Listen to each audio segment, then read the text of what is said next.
Assalamu alaikum and welcome to the Mad Mamluks podcast. My name is Sim. Along with me are my co-hosts, the host of Muzzy Buzz, my man Mort. Assalamu alaikum. And we have the host of Sultans and Sneakers podcast, Mahin Frederick Islam. You gotta change the title. Oh, go ahead and do that for me. No, but we gotta stop it. And it's gonna come up. It's all right. I'll fix it. Okay. Cool. Hold on, let's fucking So we got an MMA fighter today. Yeah.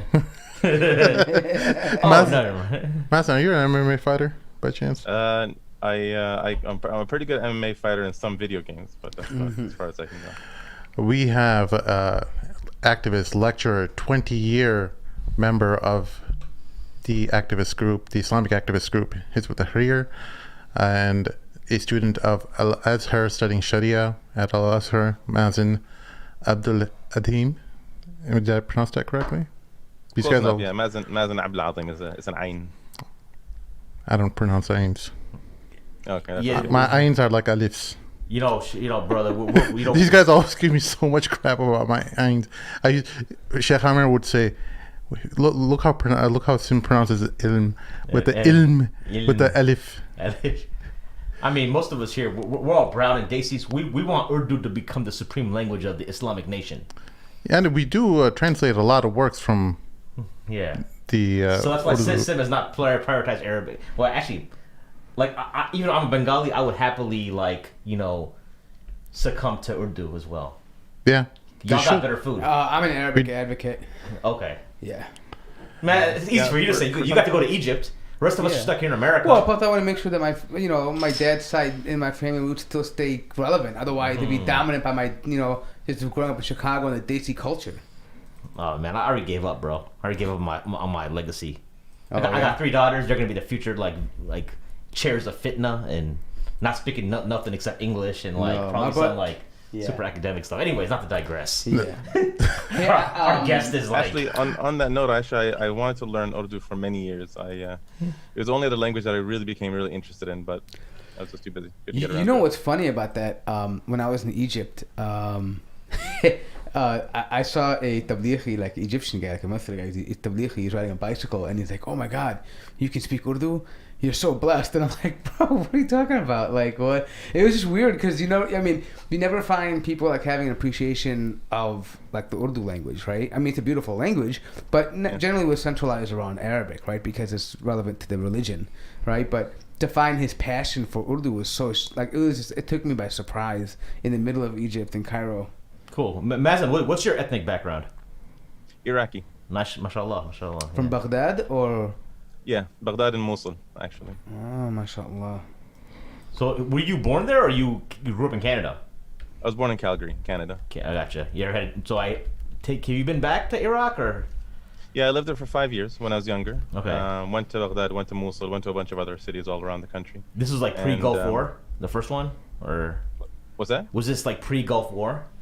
The 5 Yeah, years we you left lived there. right before the Gulf War. I gotcha. Yeah, 1984 to 1989. I mean, I hear Iraq used to be like a really nice place. I mean, in general. Iraq was really beautiful. It was just the people were well off. Right before, I think right around that time, one Iraqi dinar was worth about $2.5 US. Yeah. Yeah, a lot of people, you'd find like 10% of the population had 2 or 3 degrees. Education was free all the way into university. And there were, of course, some areas of poverty, lots of areas of poverty in Iraq, but it was a really, really nice country at the time. Of course, then they completely annihilated it. And I think they did that as a lesson. They were trying to teach other countries, like they're kind of doing with Egypt, like they did with Libya back at the election of the when the Islamic Liberation Front. They're trying to teach people a lesson that don't you dare try to change the system, kind of thing, or else we'll annihilate your country. Well, Mazin, we just got everything sorted out with regards to the title of the show and everything. So as the listeners start popping in, please make sure you guys click on like and subscribe on the show, and make sure you click on the bell for the notification on every time we go live. And please do help us out on patreon.com/the Mad Mamluks if you are so inclined. I want to preface the show just because I wanted to talk a little bit about why it was so important to me that Mazin joins the show, other than him being one of the most requested guests from people in Canada. There's so many people in Canada who would always message me, bring Mazin, bring him on and have him talk about some of these important issues related to revival and caliphate and things like that you're known throughout Canada to be lecturing about in many universities and other Islamic spaces across the country. So one of the main influences when I was young, and I know when Mort was young, and many of the people in Chicago, was a Islamic group by the name of Hizb-ut-tahrir, translated as the Liberation Party, that came out of Palestine in the 1950s, or was it earlier? 1953. Yeah. So when we were young, they acted as a lot of the big brothers for us. They helped shape our thoughts and helped us kind of make sense of the world around us. And on a personal level, they helped us kind of organize our mind and helped us navigate some of the more complex things that are happening around the world, and gave us some direction. And we are who we are today, to their credit. When we were young, there wasn't that kind of, at least for other Muslims, there weren't that many older brothers looking out for us. And these brothers helped us out, and we wanted to bring them on the show and talk a little bit about why I found their guidance beneficial, and possibly explore some of the issues related to revival and the caliphate and the entire downfall of the Ottomans, and maybe where we can go from here on. And there's just a whole lot to explore. Please welcome Mazin Abdul Adhim. Thank you for joining us. All right, and so let's start things off. What is this group called Hizb-ut-tahrir, the Liberation Party? Can you go ahead and give people who might be in Islam 101 right now a little bit of a background about what your group is and why it's so important that the work that you guys are carrying out today is? Yeah, Jazakallah khair. So Hizb-ut-tahrir, I mean, the official definition is Hizb-ut-tahrir is a political party whose ideology is Islam. And but a simpler way of explaining it is that it's an Islamic political organization that is working to bring about political change in the Muslim lands. So one of the problems is people often tend to associate political party with Western political parties. They tend to associate politics with Western politics or corrupt politics. And then you have the word ideology that a lot of people are pretty confused on. And so the meaning, when we say political party, we mean a hizb in the Arabic language. A hizb is a group from among the whole, right? So, if you look at the Quran is divided into ahzab. So it's a section of something of a complete whole. So it's a group from among the ummah. That's why we use the word hizb. And then siyasi, it means, siyasa means to take care of the societal affairs of people. So therefore, this is a political organization, or it's an organization that is part of the ummah, that is focused on the societal management of the affairs of the ummah. So this group was specifically formed to address the issues that have been neglected on a societal level. And when we say that, and its ideology is Islam, so it's a political party whose ideology is Islam. When we say ideology, we don't just mean a bunch of ideas, like the general sense that people use the word ideology. What we mean by ideology specifically is the Islamic aqidah and the Islamic system. Just like there's the capitalist aqidah, which is secularism, and the capitalist system, which is the capitalist aqidah is secularism, and the capitalist aqidah is the capitalist system is democracy. So what we say is that the Islamic ideology, meaning the whole comprehensive system of Islam, from its very aqidah to its individual ibadat to its societal solutions, government structure, foreign policy, economic system, every single aspect of the entire structure of the whole entire system and how it's implemented. We say that this is our system and we reject anything outside of it. And therefore the work of the Hizb revolves around only that. All right. So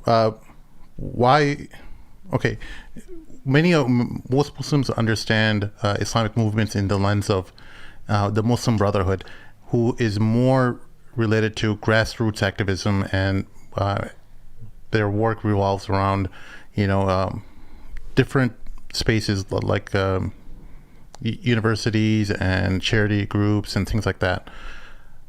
Hizb-ut-tahrir works on what level?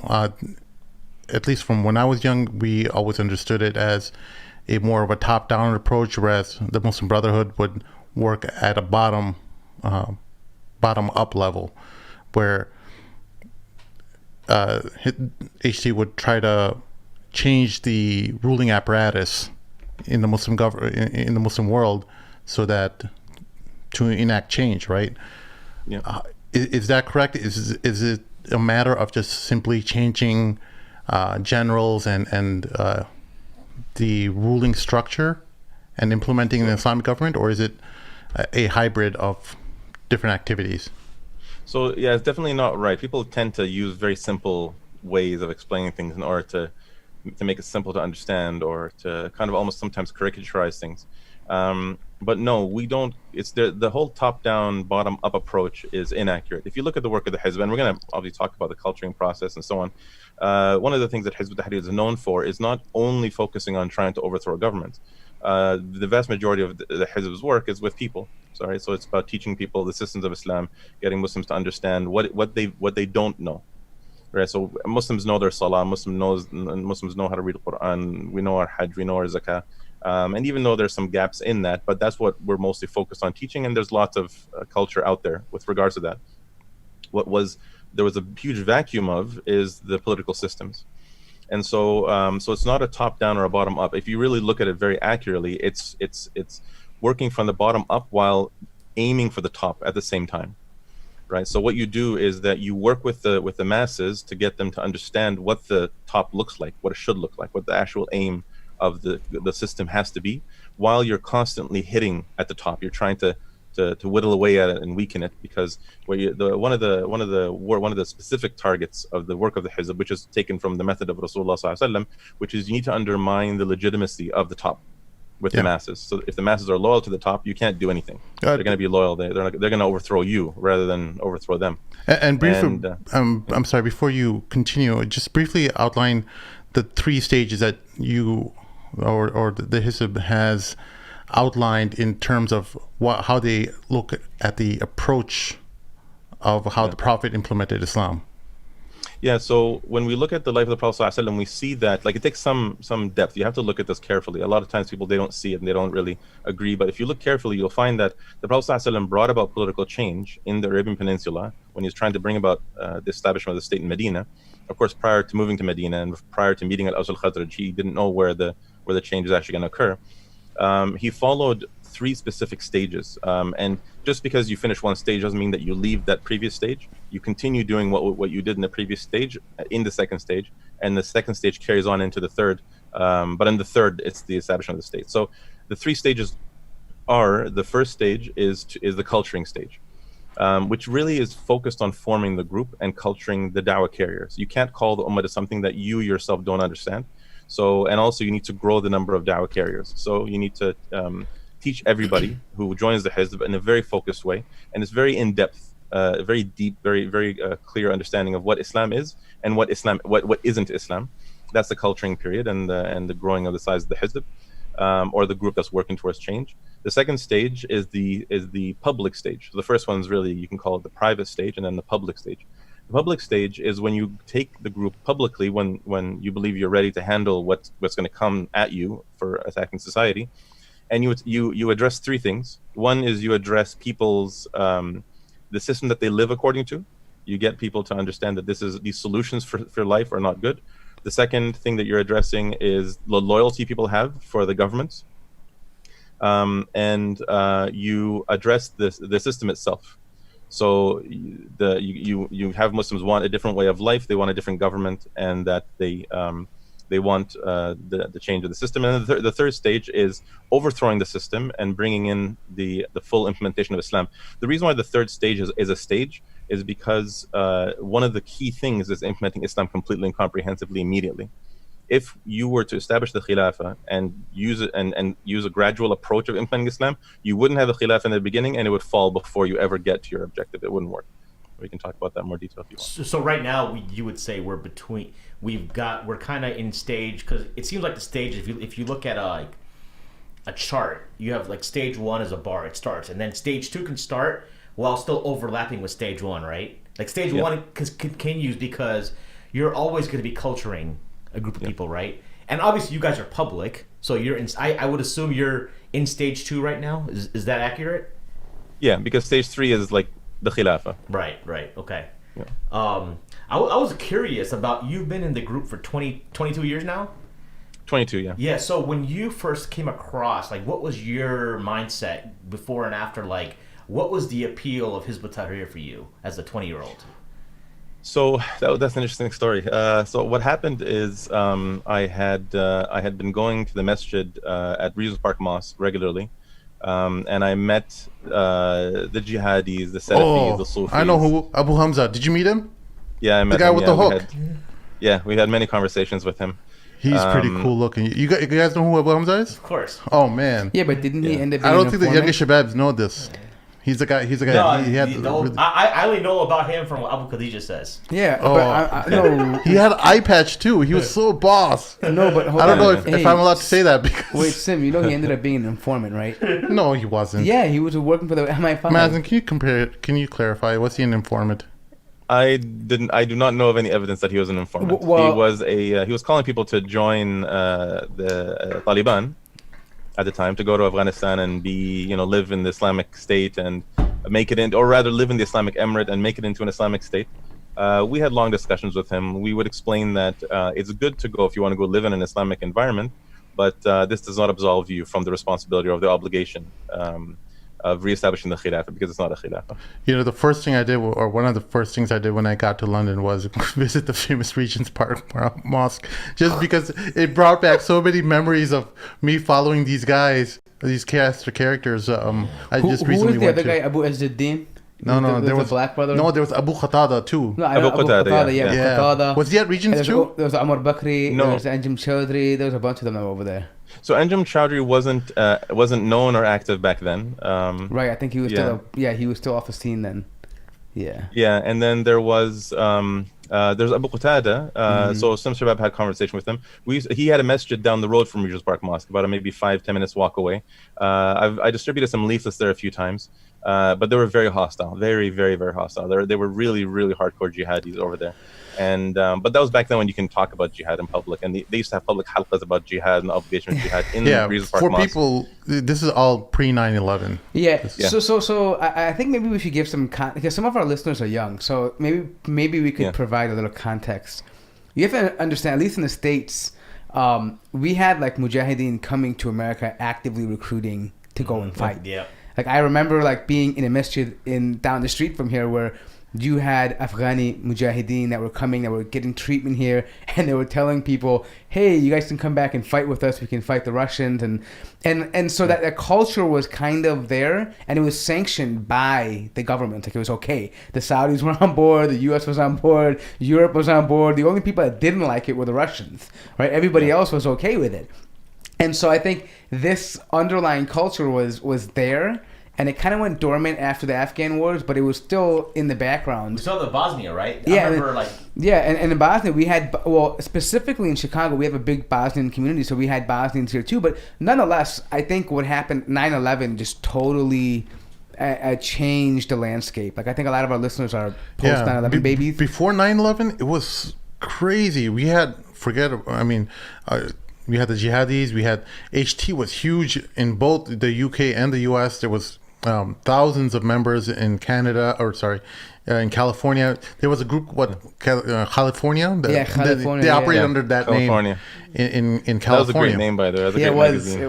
It was a fantastic name, and they had their own publishing house. They had all kinds of literature. Indonesia was huge for them too, right? It's still huge over there, but I think, but it was just more surprising that there's such a huge influence of these groups in America and UK. Do you remember? I think there was a moment where I think it was in Uzbekistan where I think the Hizb there had rode around on horses that almost like took over something. Yeah, and everybody was like, "Oh my god!" That was a little bit after 9/11, I think. Oh, was it? Yeah. Okay, yeah, I think it was. Yeah, I couldn't. But so let's come back to your. I'm curious about this. For you, what was appealing as a youngster about Hizb-ut-tahrir? So I remember that the one thing that what happened, the reason why they were appealing was because I, at that time, was it wasn't just confused. I was looking for something specific as a specific answer. I was making lots of dua at the time, asking Allah Azza wa Jal to give clarity in terms of like, what am I supposed to do? How am I supposed to deal with everything in terms of the divisions of the groups, in terms of the Muslim problems, in terms of all the death, in terms of all the division? I'm reading the Quran, and I'm seeing that there's no match between what's in the Quran and what's in reality. And so it was a bit baffling reading all the ayat that were talking about the hudud and about the political ahkam, the ahkam of jihad especially. I remember back then actually, Dar es Salaam Publications, the translation of the Quran by Muhammad bin Hassan Khan and Taqi Hilali, actually had a whole section on jihad. They removed it now.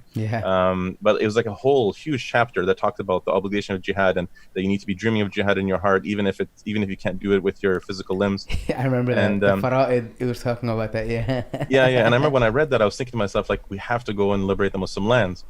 But I thought about it and I realized that there's no way that you can do it. How can you? The moment you try to enter, everything's controlled by people who control us. The military is controlled. The borders are controlled. Anything you try to do is infiltrated. How would you? Even if you try to form a militia, nothing would work. So I was talking to the jihadis at the time, and I was trying to get their what are your answers for this? I was talking to Salafis, who were some jihadis, some Ikhwani, or some more inclined towards the Ikhwani mentality back then. It was kind of like through institutions and stuff like that. They again, I found that, and as I went from group to group, and I used to go and spend a lot of time with all the groups, I found that it was pretty common. Everybody was attacking other groups. So I would talk to the Salafis, and they would tell me, don't talk to the Sufis, don't talk to Hizb-ut-tahrir, everyone's dalala, everyone's bid'ah, we're the only truth. And I would ask them, okay, well, explain why. So they would explain why. And then I'd go to the the Sufis, and one time this one guy gave me this stack of cassettes, because back then we used cassettes, and he would refutation of all these different groups, including Hizb-ut-tahrir, and I would be convinced by these. So it wasn't like I was going to them, I'm like as if I was biased. At the time, I was willing to accept anything anyone said that was convincing, but the only way that I could figure out what was convincing was to listen to everybody. So then I would go and sit with the Ikhwanis. I had lots of conversations, long conversations with the Ikhwanis, Jama'at Tabligh, and so on, many other groups. And what I found was that I met some members of the Hizb, and I discussed with them as well, and I found them to be quite convincing. And then I'd go to other groups and I'd tell them what I was told by the other groups, including Hizb-ut-tahrir, and they almost would all just attack Hizb-ut-tahrir. And they would attack because the Hizb honestly had the strongest answers at the time, and they still do, obviously. But back then, for me, it was like I didn't know much, but the answers were more than sufficient for me to say this is definitely heads and shoulders above the rest in terms of the answer of what we're supposed to do. So what would happen is that I would go to them, they would say a whole bunch of things. I'd go back to the Hizb now. So it started filtering to the point where nobody had any answers anymore. Just the Hizb was clarifying all these things as they would go through, they wouldn't even mention the groups, they would just discuss ideas. Until it became an issue of just going to the Hizb and then going to everyone else, and going back to the Hizb and going to everyone else, and just listening to the argument going back and forth, where I'm like the messenger running back and forth between the different sides. And so as time progressed, I began realizing that the Hizb has a complete comprehensive solution and a complete set of answers for everything related to the problems of the Ummah, politically, militarily, everything that you can imagine, individually, education. Even though the Ikhwan Muslimin had the institutions idea and setting up of the schools and so on, it was a fragment of an idea. It wasn't complete. And it was missing lots of things related to the evidences. And this was a core issue. As I started studying more and more, I realized the Shabab actually taught me how to think, actually. I remember I started understanding how to think after about 3 years. I started learning how to think immediately, but I actually started beginning to comprehend what it meant to understand how to think after about 3 years. And what it was, that it's how to look at the world from the Islamic perspective and understand that, how to look at things in terms of if Allah instructs you to do something, you do it, but understanding the process of looking at evidences and then looking at where reason falls and where textual rules fall. But anyway, so the bottom line was that as I began going back and forth, I began to become more and more convinced with the answers of the Hizb. And then I started studying fairly soon. It wasn't like years of running back and forth. But I found that it was really like, by the way, so in the second book that everyone studies in the culturing process of the Hizb, the book's called Party Structure. So Takatul Hizbi, everybody who studied knows this. And one thing that the Hizb talks about quite in depth is the topic of purity, clarity, and crystallization. And once you understand these 3 points, you begin to understand how to identify which groups have a strong answer and which groups are actually failing or have failed already. Right? And so then, and this is kind of the foundation upon which really that, if you're going to be analyzing failure of groups and success of groups, This is really a key point. to And understand. I just want to add on that, because people can gloss over what you just said. It's really important that people understand what exactly you're saying, is because we all have this problem where we go to talk to a brother from Ikhwan or Tabligh, and we get different answers for different types of questions. And what you're talking about, the clarity of the idea and the purity of what the party is all about, the core evidences, the core positions that you're going to be defending, those are clearly outlined within the party. And that's what I always admired the Hizb for, that they was always you don't necessarily get different answers from different people within the party. You, at least as long as you're a seasoned member like you're going to get a pretty clear idea of what your group is representing. Some of the younger brothers, sometimes they kind of go off and make their own conclusions, and you have to be every group has that problem, whether you're HT, Salafi, or anything. They have that problem where younger people who don't really know how to defend or even explain what they're representing, they get excited and they make a bungle of things, right? Yep. So, I'm sorry, and then I interrupted you. What were you saying after that? No, yeah, and so when it comes to the topic of purity, clarity, and crystallization, just to make it crystal clear what that means, purity means that clarity means you know your evidences. You must know the evidence for every single thing that you say is a core component of what you do. You can have strategies, right? And so that's not related to the hukam. That's related to how you're going to implement the hukam. So you can say, I'm going to go out and call the ummah. So you have to call the ummah to the systems of Islam. Okay, well, that's the hukam. So what is how are you going to do that? Leaflets or talks or videos or audio? So these are styles and means, but that's not related to the clarity. Clarity means that if I were to ask you, okay, so for you as Jama'at Tabligh, you say we need to go out and call people to the masjid, and this is going to bring about societal change. Where in Islam does it say that this is what evidence do you have to say that this is how you bring about societal change? That's an issue of clarity. So clarity, it means that it's kind of sometimes, if you want to visualize, it's like you can see clearly through all the talk to your evidence, right? There's nothing kind of there's blocking logical links. There's a step-by-step logical links to why something in action like prayer would enact change among the population, right? Among the society. So no, I know. And so when it comes to clarity, it's actually not about logic. When it comes to clarity, it's you have to know the evidence, meaning that you have to know the hukam, and so the hukam itself is something separate, but knowing the evidences for the hukam is an issue of clarity. Okay. If you're not clear on exactly what your evidence is, then what you're doing can be logic or it could be wahi, and you don't know what it is, and your group will have a difficult time surviving decades and decades, if necessary centuries, because people will change it. But if you know exactly what your evidences are, you understand why these are the strongest evidences. Anybody new who comes, anybody who tries to change it, anybody who tries to pressure you, oh, it's taking 50 years, it's taking 100 years, this means nothing to you. Because if you're clear on your evidence, you say, well, this is the evidence, this is the hukam, I can't do anything about this. Yeah, right? I think the reason why that's important, I think from this perspective, is because if something has dalil behind it, then and this goes back to you taking believing as a Muslim and taking the Quran and Sunnah. If it's found in that, then that's something you can't really argue with, right? It's something that you can't really. So it provides clarity on what you should be doing, right? For example, if I want to go pray, I know that I have to have wudu, but what's the dalil for that, right? The Quran brings up the ayah for that and things like that. Like it just makes things to say that, you can't really argue with this. If it's about logic, then anyone can bring their logic to it. If it's if it's rooted in the Quran and Sunnah, then it becomes something you can't really object to, or at least argue about from outside that parameter. Yeah, and that's the thing. Like when you, oh, sorry, it looks like I lost the sound on my. Can you hear us? Oh. All right, that's all right. We can hear you. Okay. Yeah, we can hear you fine. If there's an echo, let me know. I'll put on my headset. So, so when you look at, for example, a group like, and again, I want to be really clear when I'm talking about different groups. I really only want to discuss it from an objective. We're only discussing the objective. We're all brothers. One thing that's very important and very key to understand is that Rasulullah ﷺ said, إذا حكم الحاكم ثم الشهد فأصاب فله أجران وإذا حكم فأخطأ فله أجر. So if the judge performs ijtihad and he comes to the correct conclusion, he gets 2 ajr, and if he comes to the wrong conclusion, he gets 1 ajr. So the way that we look at other groups is that they all, inshallah, get one ajr. Obviously, we believe that we have the correct hukm.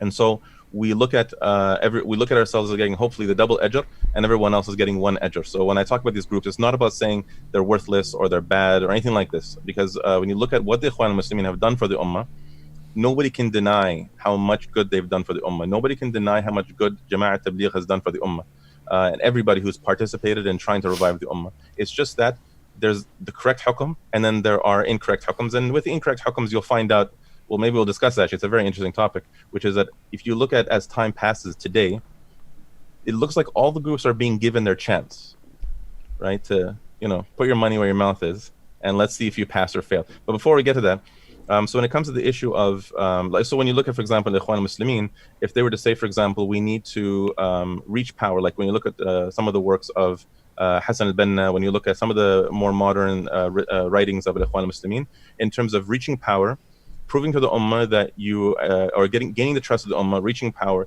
proving to the ummah that you're competent, and gradually implementing Islam until it's fully applied. The issue of clarity here is, what's your evidence for that? Right? And that's sometimes, people sometimes make jokes about what's your evidence, but this is actually where it comes in. If you don't know what your evidence is, that means you use something logical. Now, it could be wahi, like it could be just coincidental that there actually is a hukm for it, but in this case, there's no evidence from the Quran and Sunnah to say that this is how you do it. They'll follow the opinion, of course, that there's no real hukm. It's something you can use, styles and means, you can figure it out. By the way, for the layman, can you explain what hukm means?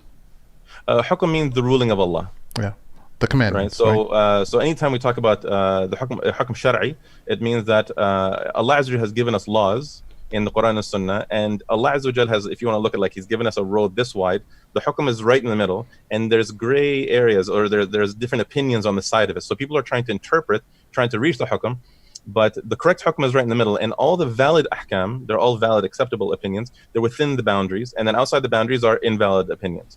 For example, someone to say that, beer is different than wine, and therefore beer is halal today. That's an invalid opinion. But if you want to say the opinion of, like the timing of Asr between the Shafi'i school of thought and the Hanafi school of thought, I don't know how many people know about the differences of that, but there's difference of opinion among the schools of thought on different rulings of Allah. They're all accepted because the Prophet ﷺ told the Sahaba that if you try to reach the ruling of Allah and you reach the wrong conclusion, you still get one ajr for trying. And you get a lot of ajr from it, because people will follow the opinion and good will still come from it, as long as it's within what is acceptable. But the correct hukm will bring about the most benefit for people, of course, the most blessing and so on. And you get the double ajr on the Day of Judgment. In the topic of the Khilafah, you not only get the double ajr, you actually get the huge gift of actually bringing about the Khilafah. Right? And that's the greatest gift of all, because then you get the multiples of ajr of everybody being saved and helped, and Islam being implemented, and the Ummah being unified, and so on. So we hope, all of us working towards it, we're all hoping that we're the lucky ones who managed to get there.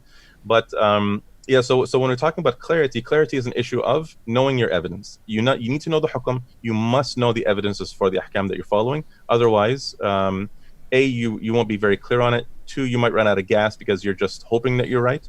And of course, the third thing is that in time, if it starts with a human opinion, it'll change into another human opinion. I had a question about the system, about how you guys educate your members, right? So the first book is System of Islam, and then okay. So like I think is there you mentioned earlier that like people know about Aqidah and Salah and stuff. Do you make that assumption for every member, or do you understand that some members may not be up to speed? So do you guys have a program that if somebody needs to fill in the gaps on Aqidah or Fiqh, they can do that? Or understanding of Hadith or the importance of the Sunnah, etc.?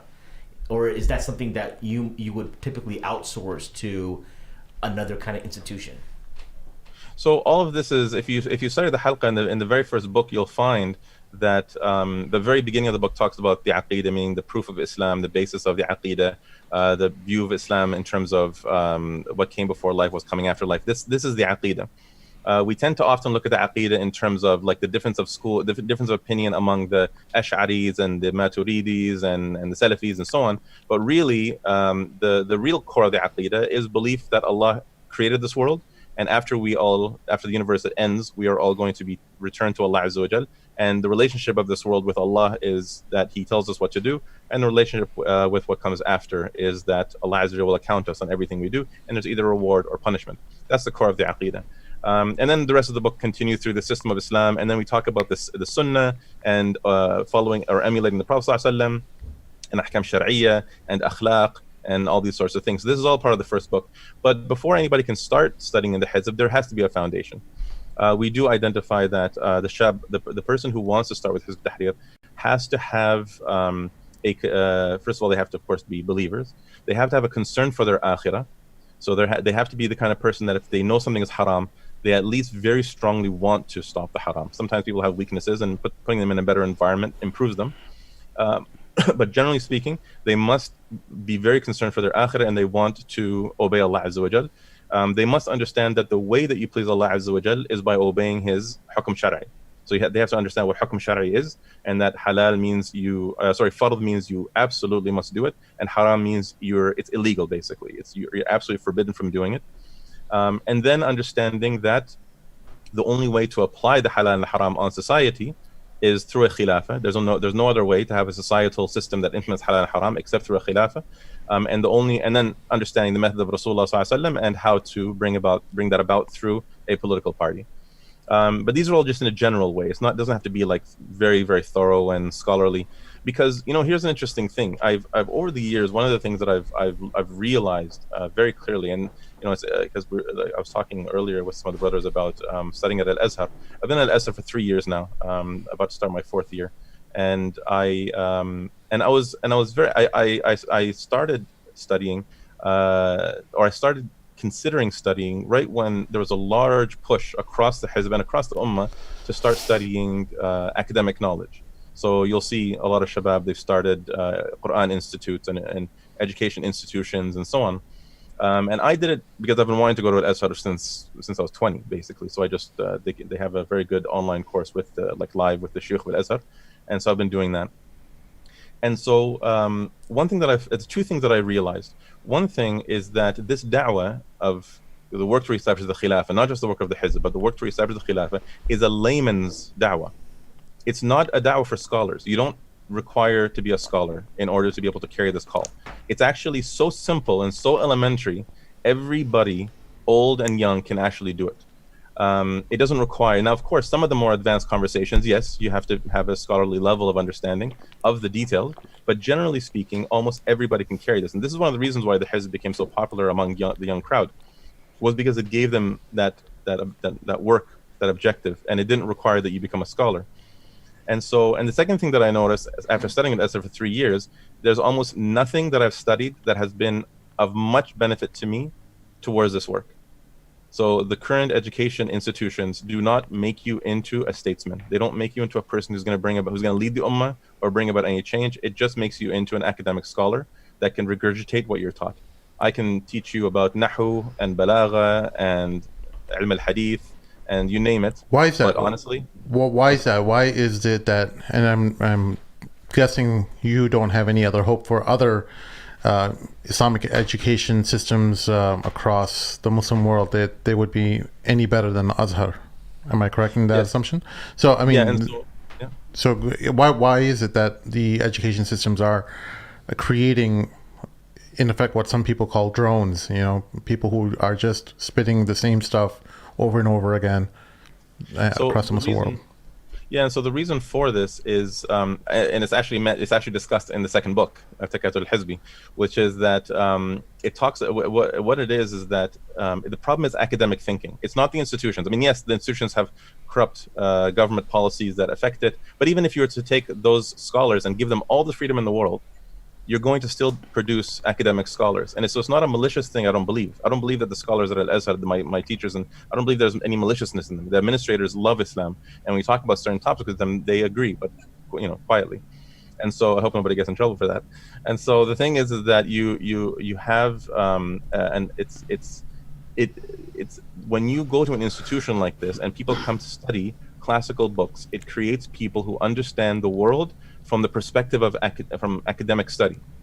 But when you put people into a culturing process that addresses concepts It's not about memorizing what scholar said. It's about understanding how the world today works, and it's very, very dynamic, constantly changing. The concepts don't change, but the application. All the examples are constantly changing. The going out there constantly discussing with the ummah, addressing all the political issues constantly, applying everything you're studying constantly on the reality around you makes you into a statesman, because you become a person who's always looking at the world from the lens of how do I fix this? How do I change this? What would I do if I was in a position to fix this? What is the hukm of Islam when it comes to this economic problem? Anything that happens in Canada, whether it's right now with the currency moving up and down, with the interest rates, with the insurance system, the monopoly that so many companies have on the economy, the way the governments are working. Then you see, for example, communities when Muslims are getting together or not getting together, the individualism. Every single thing that you see is addressed by 20 years, like for me, of constantly being taught to look at the problems in front of you and use these concepts to look at how these things should be. So that's the difference. The difference is that even some shabab have formed these institutions, and these institutions are very weak, and some of them are better than others. Some of them they're not as problematic in terms of the academic thinking. They've done a better job. But no matter what, when people come to a school, on the one hand, you're not going to change society through a school. A school is just going to change the students. And the second thing is when you're talking about political change. Part of the political change, which is part of Rasulullah Sallallahu Alaihi Wasallam's method, is to go to the military or those who have influence over the military, and ask them to give you military support. And so talab nusra, seeking nusra, and actually I don't think I mentioned that actually. So when I mentioned the second stage, there's three things. One is you want people to reject their way of life, their current way of life. The second thing is you want them to reject the system, including the rulers. And the third thing is to call the people in power, not the rulers, not the political rulers, because they're so corrupt. It's the military, the people who control the real power in society, to hand over power and make this into a khilafah. And so the method of Rasulullah Sallallahu Alaihi Wasallam, as we see, is that he worked towards bringing about political change through seeking nusra. Why do you think there's so much pushback or blowback against specifically your party for that understanding, when it seems so obvious that, it's not just the Prophet Sallallahu Alaihi Wasallam who had this conflict with the ruling establishment of his time, but virtually every prophet throughout the Quran had some sort of conflict with the leadership, with the establishment at that time. Why is it so difficult for this connection to be made with various Muslim organizations or other people who oppose your views regarding this specific point? So I think that, there's a lot of reasons. Over the years, I've seen different people. Some people, they attack the Hizb because there's a lot of lies out there. I think at least, I would probably say half of all of the work that I've done over the past 20 years is just responding to the lies and trying to correct people's misunderstandings. So that's one. The other one is, of course, fear. People are afraid of losing their positions of power, losing their influence, afraid of getting arrested. So they'll just attack you. Some people, just due to ignorance, they don't understand it, and they're afraid of what they don't understand. And so it's just a natural thing. Honestly, I think there's an element of qada in it. The unpopularity, when you look at historically throughout the lives of the prophets throughout the years, or throughout the centuries or millennia, you find that there's almost an element of qada of people, of them being put through trials and tests. So they're not, the elements that would make them popular are not, it's almost like they're not allowed to manifest. When you look at, so one of the things that happened throughout the years, especially starting from about 10 years ago, a lot of shabab in the Hizb were complaining that we're not putting enough effort into media and so on. And I could tell we were putting in a fantastic effort into media. And so one of the things a lot of Muslims in and outside the Hizb don't recognize is that if you were to take the efforts that the shabab have put in to the da'wah and put it in a context where they're not attacking the system, they would be very, very, very popular.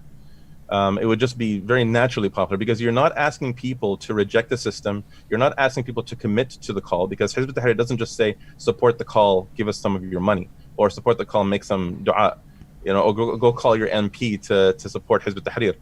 you're telling them, A, we reject the systems that will torture you if they catch you for rejecting them or for being associated with the Hizb. And the second thing is, you will you have to do something. You have to carry da'wah. You have to go to halqas, you have to carry the da'wah, you have to go to Muslims and discuss with them. You have to put in an effort because the work to reestablish the Khilafah is an obligation upon you. So you have to do something. You can't just join the Hizb and just sit back. And most people don't want to do that. So sometimes people will make excuses. They'll start attacking the Hizb, or they'll start saying that you guys are dreamers, or sometimes maybe it's it's not even about them just having some sort of cognitive dissonance. It's more just a matter of them thinking that what we're saying is a fantasy. Is that why you left? Because they made you do work? I am. I did miss some leaflet passing tasks that were given to me. No. No. What happened was actually after 9/11, a lot of the work stopped because even among HT over here in the U.S., it was just like. Wasn't there some dissolving at some point? No, it wasn't a dissolving of sorts. It was just everyone kind of just took a step back and wanted to see where the government would go in their crackdown on Islamic movements, and even if you were nonviolent, right?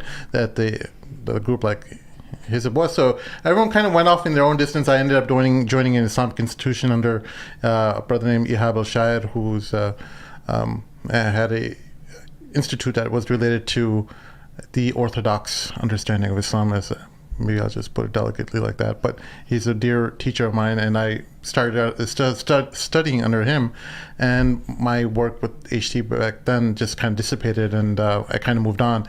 But one of the most important things that regarding the three tenets or the three steps related to establishing the caliphate, you just outlined, and on surface level, I mean, we can completely dissect it to no end for hours, but on surface, it seems like it makes sense.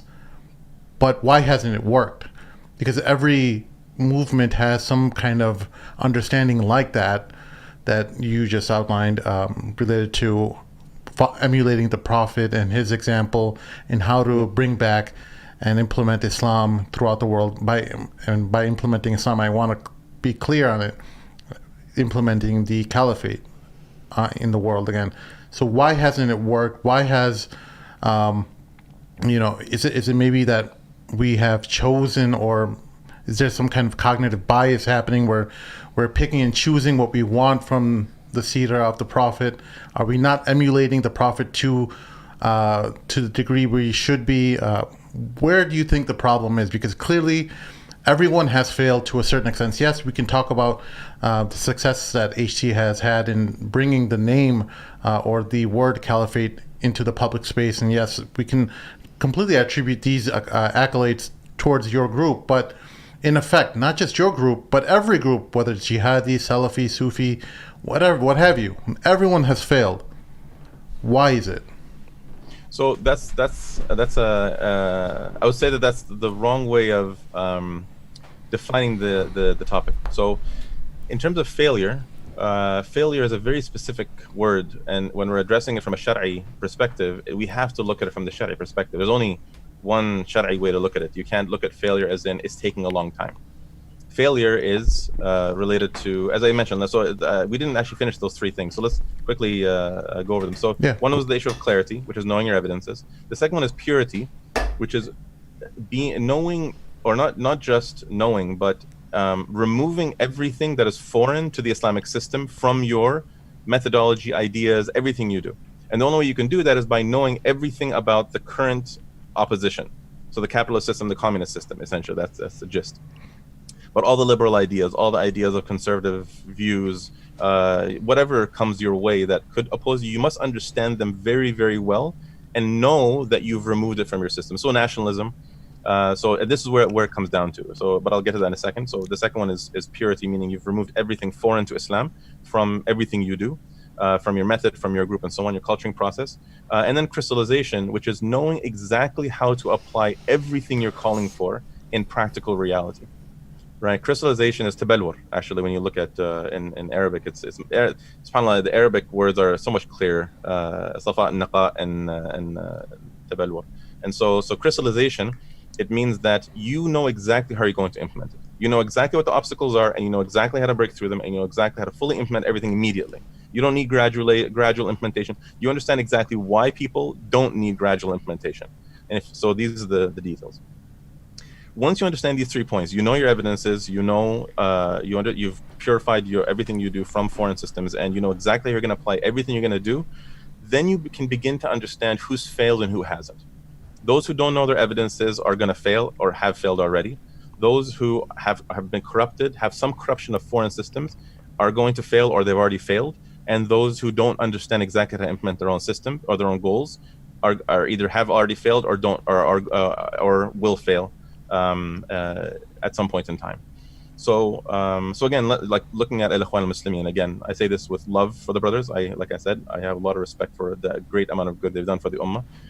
But if you look at them, what happened with Muhammad Mursi, rahmatullah alayh, is if you look at what the Ikhwan al-Muslimin were aiming to do from the very beginning, he achieved.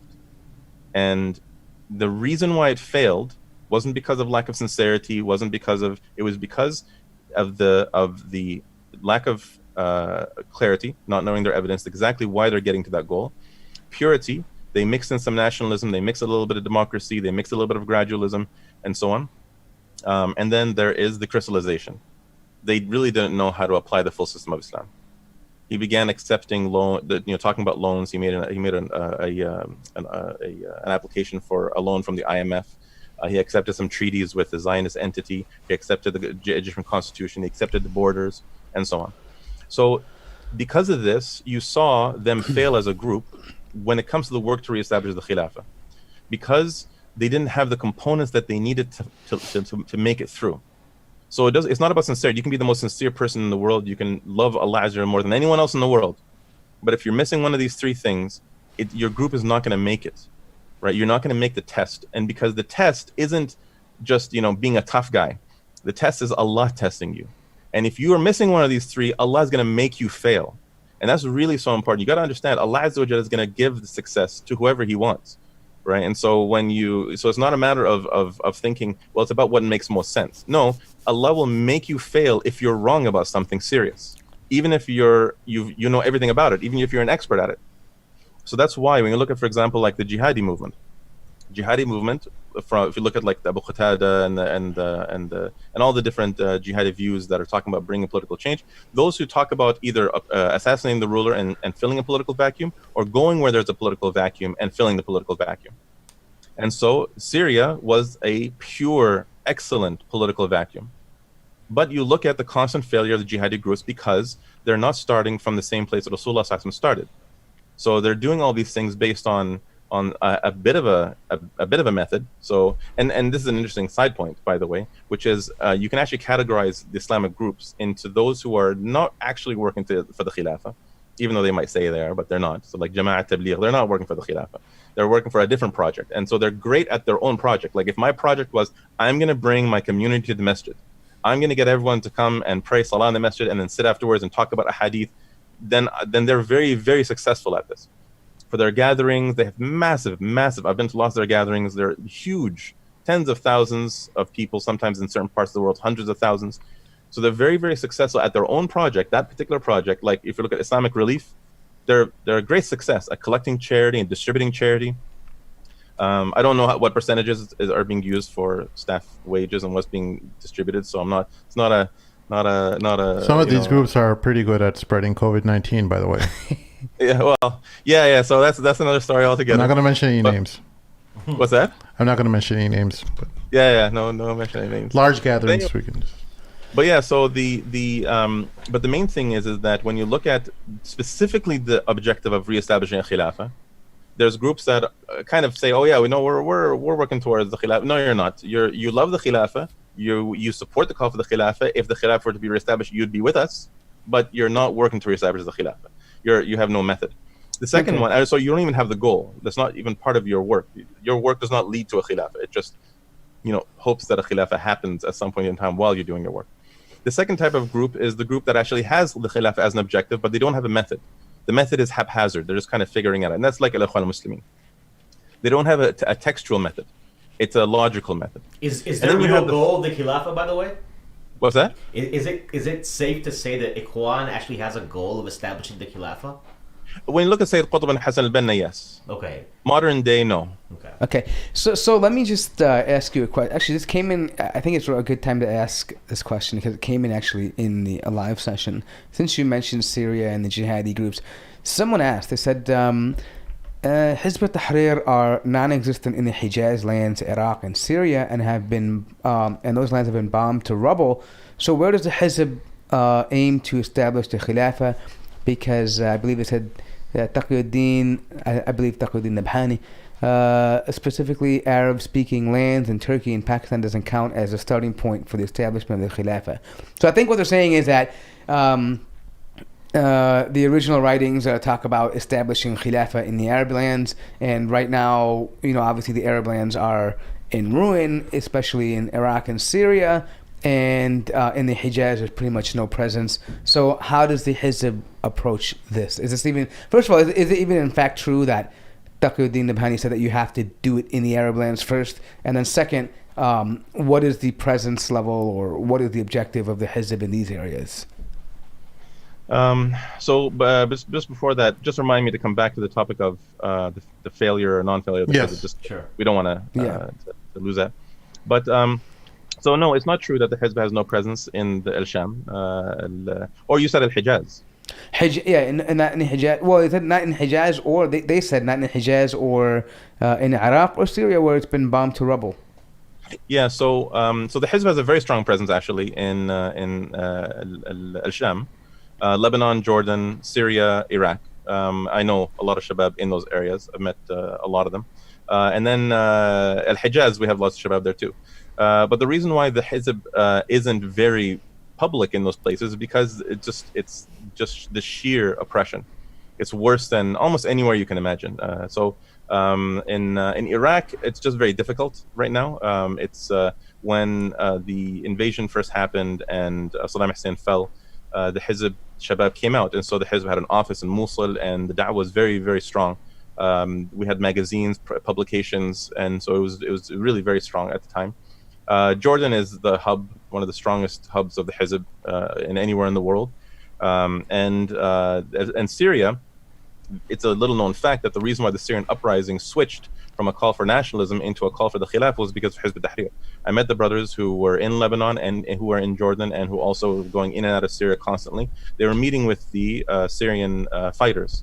So these are the Muslims in the main cities who are actually not the Nusra or ISIS. You're talking about specifically like. Well, are you talking about Hayat al-Tahrir Sham? Hayat Sham, you mean? I think.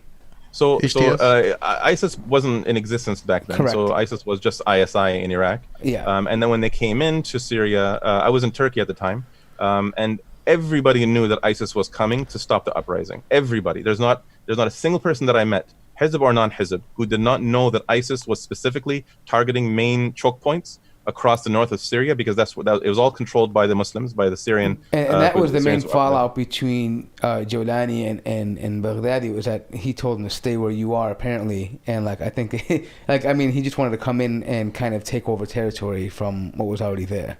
Yes, I have no doubt in my mind that the leadership of ISIS, the fighters themselves, I believe most of them, or a very large percentage of them, had no idea what was going on. They were just sincere, and they just regardless of how violent that they were. But the leadership, I believe, was was absolutely corrupt. It went in there specifically to turn the Muslims against Muslims. They sent in those overzealous, very low knowledge jihadi fighters to go in there and just to start massacring Muslims. So do you believe the leadership of ISIS was some of a non-Muslim entity?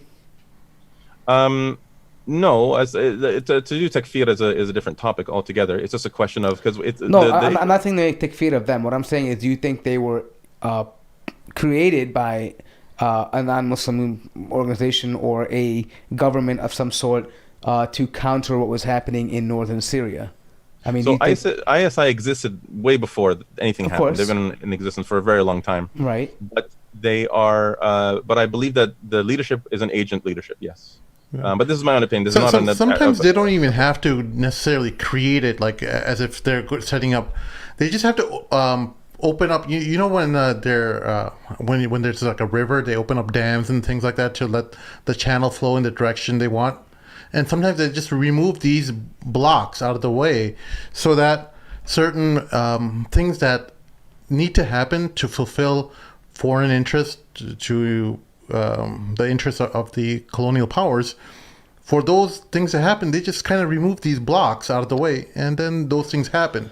And yeah, I mean, the way I look at it, kind of in a way, is that it became a free for all. Like they knew that there was a power vacuum in Iraq when it first started off, and the Americans were fighting in Iraq for a while.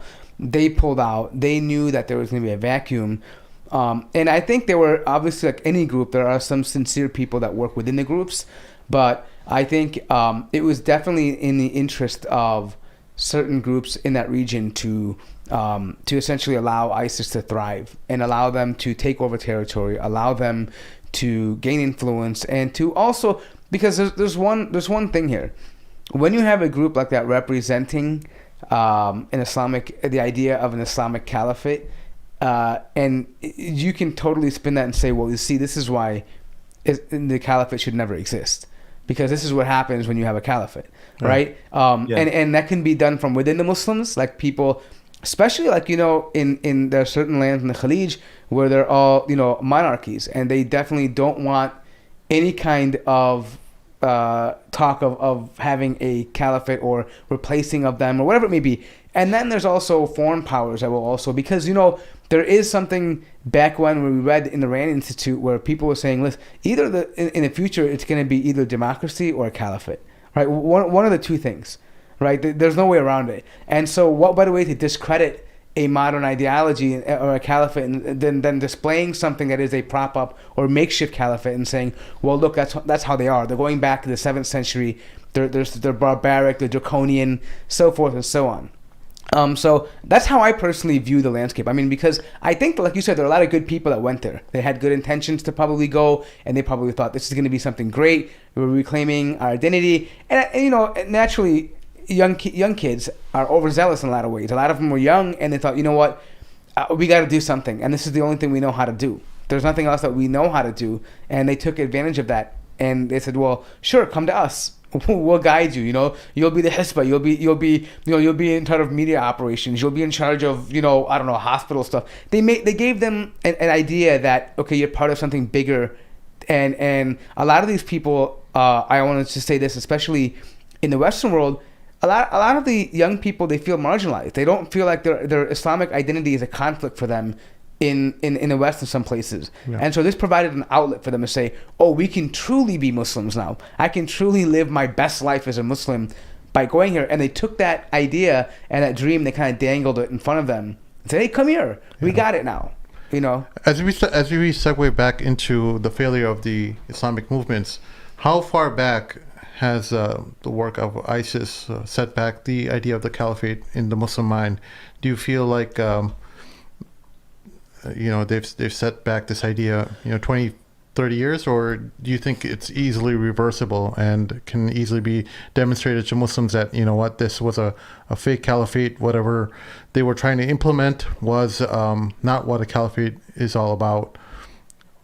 So here's an interesting parallel is if you look at the Quran, the first juz', or even the first maybe 2 juz', but especially the first juz', you find that it revolves almost entirely around contrasting what you shouldn't do, right? So you shouldn't rebel, you shouldn't reject signs, you shouldn't be a hypocrite. And he uses Bani Israel as the example over and over and over again about what they've done. And so I believe that the purpose of ISIS specifically, so it's not like the doors were opened. I don't agree with that. I believe that they were specifically set out because the Syrian uprising was going to overthrow Bashar, and America ran out of options. They tried Iran, they tried the Syrian, I forget what they're called. They were like a national organization, and the people had rejected them. The only people that people were listening to were the sincere Syrian fighters, were the locals of Syria, and they were going to overthrow they were going to overthrow Bashar, guaranteed. There was no doubt about it by any political analyst, unless they didn't know what they're talking about. And so they brought in ISIS in order to break the back of the Syrian uprising, really, and they were very, very successful at it. So, but when they made their so-called khilafah and all this kind of stuff, people were afraid that everyone's going to hate the khilafah, and in some parts they do. Like in Mosul right now, people are very sensitive to the word khilafah. They don't like the idea. My family, they've told me, I've had long conversations about what happened there. Your family's in Mosul? Yeah. Okay. So you're Iraqi. He said Yeah, he said at the beginning of the show. Where have you been? All right, relax. And so He looks Palestinian to me. Give me a break. You thought he's probably. Did you listen in the beginning of the show? No, I was trying to fix the title. Remember? Okay, yeah. He mentioned that he's from Should we start Baghdad over and again? from Mosul. Yeah. Let's Yeah. start over. He's like, what's Hizb-ut-tahrir? He's like, oh, you're Iraqi. That means you're legitimate now. He's like, I don't listen to Palestinians. I listen to Iraqis. Anyway, no, but yeah, so- real quickly, I just want to ask you something about. Don't detract him. No, I'm not distracting. This is about failure. So I want to ask him about this. So you mentioned, and I agree with a lot of what you're saying, but I just wanted to see if you take this a view as well too. So why is failure measured in terms of what we see in this dunya? Right? If I make dua to Allah for something and it doesn't happen, does that mean I failed? If I did something, like for example, if I prevented someone from doing some wrong to somebody and I died in that cause, did I fail for that? No, I mean, why are we measuring failure in terms of what we see in front of us? Because at the end of the day, if we believe something is a fard, it's not about failure or achieving. It's about doing what you're supposed to do, right? So at the end of the day, our reward and the benefit comes from Allah anyways, whether it's in this life or the next. So, I mean, do you look at it the same way? Does a hizb, I mean, would they use it as an argument to respond and say, well, we really don't, I mean, we can't really gauge whether we're doing something right or wrong based on success in this life? So I wouldn't agree with that, because this is the practical objective that we're trying to achieve, right? So if a group is working towards political change and something, and either they start changing in a way that's not valid, or they stop, for example, or somebody else achieves it, then they failed. So they haven't failed as individuals. Failure on Yawm al-Qiyamah. So we're not talking about have they failed on Yawm al-Qiyamah. Failure on Yawm al-Qiyamah is up to Allah Azza wa Jal. Your intentions, if you're referring to evidences or not. So, but in terms of, because the Khilafah is a practical goal to bring about actual political change in the Muslim lands, and so you are going to either succeed or fail. There's no two ways about it, or there's only two ways about it actually. And so that's why when we're talking about succeeding or failing, we're talking about specifically in the work to establish the Khilafah and at the point in time that we're at right now. So that's why when we look at some groups, and as I was saying, you classify the groups as either not having a goal of the Khilafah, or having a goal of the Khilafah but not having a method, or having the goal of the Khilafah and a method from Islam. And so those who don't have a goal of the Khilafah, they're not part of this conversation. So we don't discuss if they've succeeded or failed, because their goal wasn't the Khilafah in the first place, so they're not even part of it. And that's why I mentioned like Jama'at Tabligh and Islamic Relief, they haven't failed at working to establish the Khilafah because they're not working to establish the Khilafah. Those who have the Khilafah as their goal but don't have a method from Islam, based on what I'm saying, the purity, clarity, and crystallization, I would say that they all automatically fail because they didn't even start with a hukum. Now, if we want to assess them based on their own methodology, based on their own logic, they still failed from that, and that's the interesting topic. So this is one of the most I had this conversation back in 2011, I think 2012. I was sitting with some brothers and we were talking about political change, and we were talking about Yusuf al-Qaradawi and him publicly supporting the Egyptian uprising and so on. And so I remember that the one brother who was sitting with us said, subhanallah, if Yusuf al-Qaradawi were to openly support the call for the Khilafah, then he would bring about so much dramatic change in the Muslim lands and for this call. And so both a brother and I were commenting in return, and we were both basically saying the same thing, which was that we don't believe that Allah Azza wa Jal would give such an honor to somebody who opposed the call of the Khilafah for so long and still opposes it. And just suddenly when and so what this led us into as a conversation, which is that if you look at the most likely scenario before the Khilafah is reestablished, if the Khilafah were to be reestablished before all the groups had a chance to put themselves in the spotlight and for the Ummah to judge them based on what they've done, then when the Khilafah is reestablished, you're going to have everyone fighting about, who's the leader and who should be the leader, and like the position of the Hizb will not be really a position of trust. They should just elect me. What's that? Elect me. I'll figure If it you'd out. like, you can run for elections, and we'll see how it goes. And so, but the thing is that if you look at as I mentioned earlier, which is if you look at all the groups that as we move forward in time, the groups are all being given an opportunity. And by the way, this is a very, very encouraging and very positive sign that the Khilaf is close.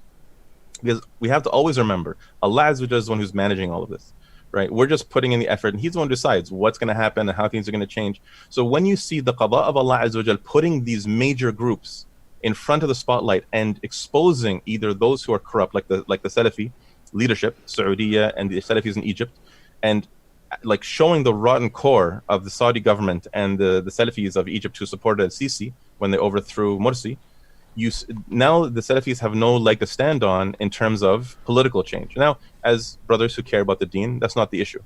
But for political change, they are wiped off the map. They no longer have a place on the list in terms of people looking to them for Saudiya to be the solution for any other view of the Salafis politically. They've lost their position.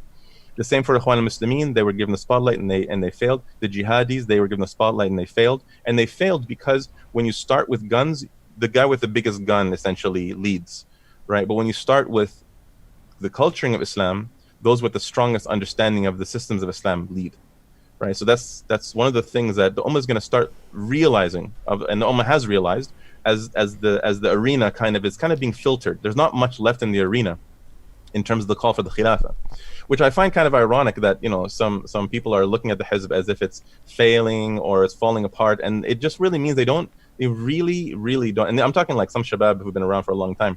They really don't understand what this work is.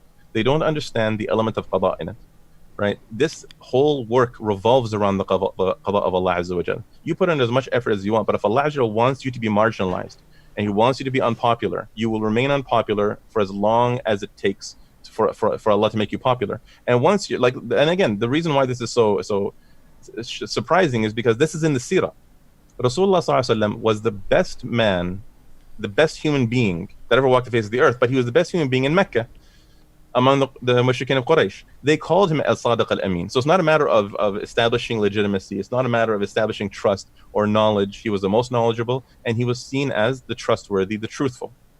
And so, but when he started calling for political change, he became the most marginalized and the least popular person and the least popular group in the whole entire society and Arabian Peninsula.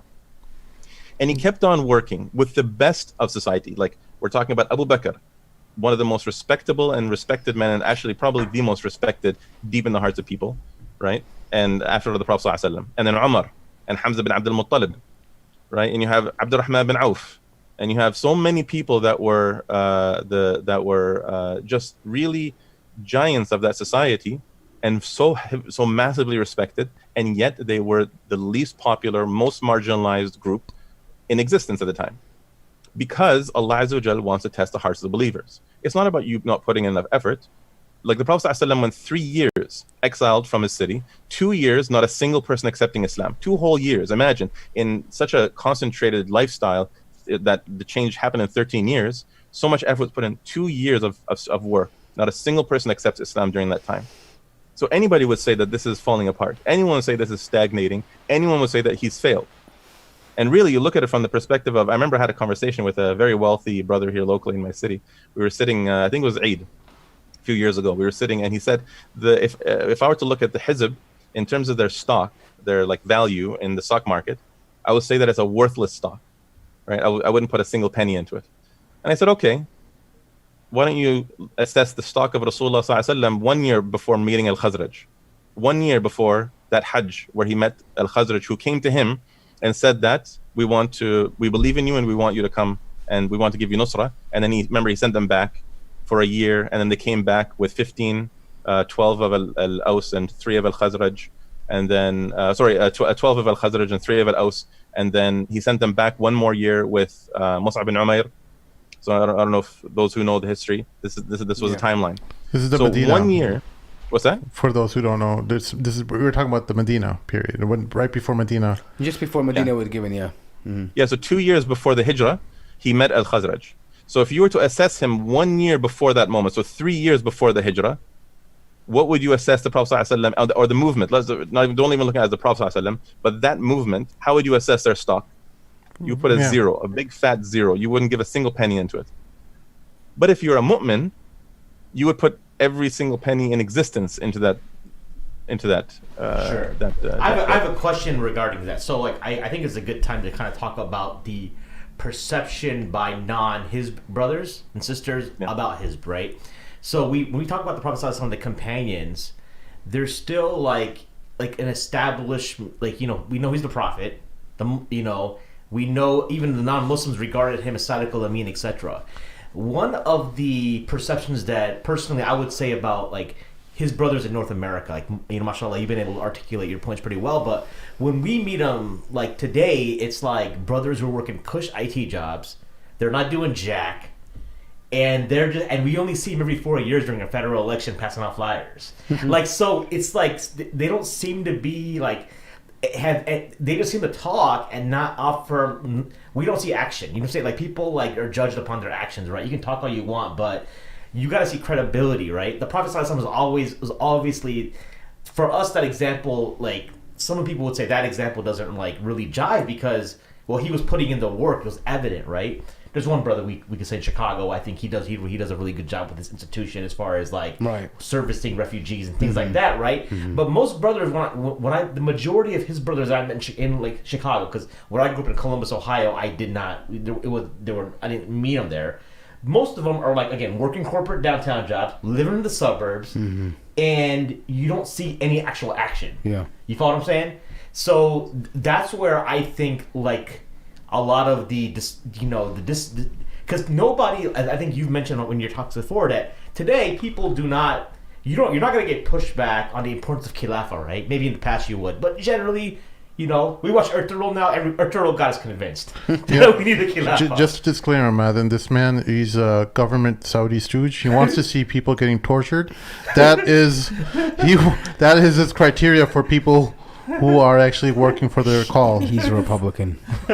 So I mean, so I think it's like, okay, yeah, we're down with the Khilafah, but you, bro, you work at IT downtown Chicago. You're like a VP there. You're talking about Khilafah. And I only see you doing anything every 4 years at downtown Islamic Center passing out flyers. What exactly do you want to see him do? I work in IT. That's why I'm wondering. Because I work in IT. And I'm like, wait, he could be talking about me. No, not talking about you. Because you're not in his right now. I'm talking about current. Right. So what I would, you do want to see some kind of like organization. Like, is he building institution? Right. For example, even when I read, you can correct me if I'm wrong, Mazin, but like, Taqiyuddin Nabhani attributed the loss of the Arabic language as one of the downfalls to the Ottoman Caliphate, right?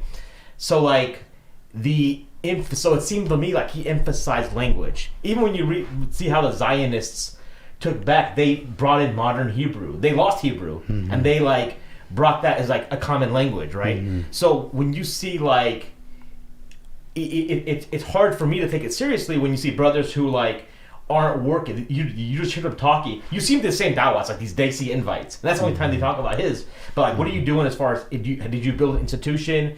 Did you move into, like, there's communities now. There's land in America. You go to a community and you start building a community. Like, I would think people would be like, all right, if you could run a community, then you could run because people would say, I heard comments like, we want to collect Khilafah, but we don't want the brothers in Hizb running our Khilafah. If they're going to run the Khilafah, we'd rather be in America living under Trump. So you want grassroots, you're saying? Like, yeah, why isn't HE building more institutes? Why isn't there in the Islamic education system that is being spearheaded by Hizb-ut-tahrir?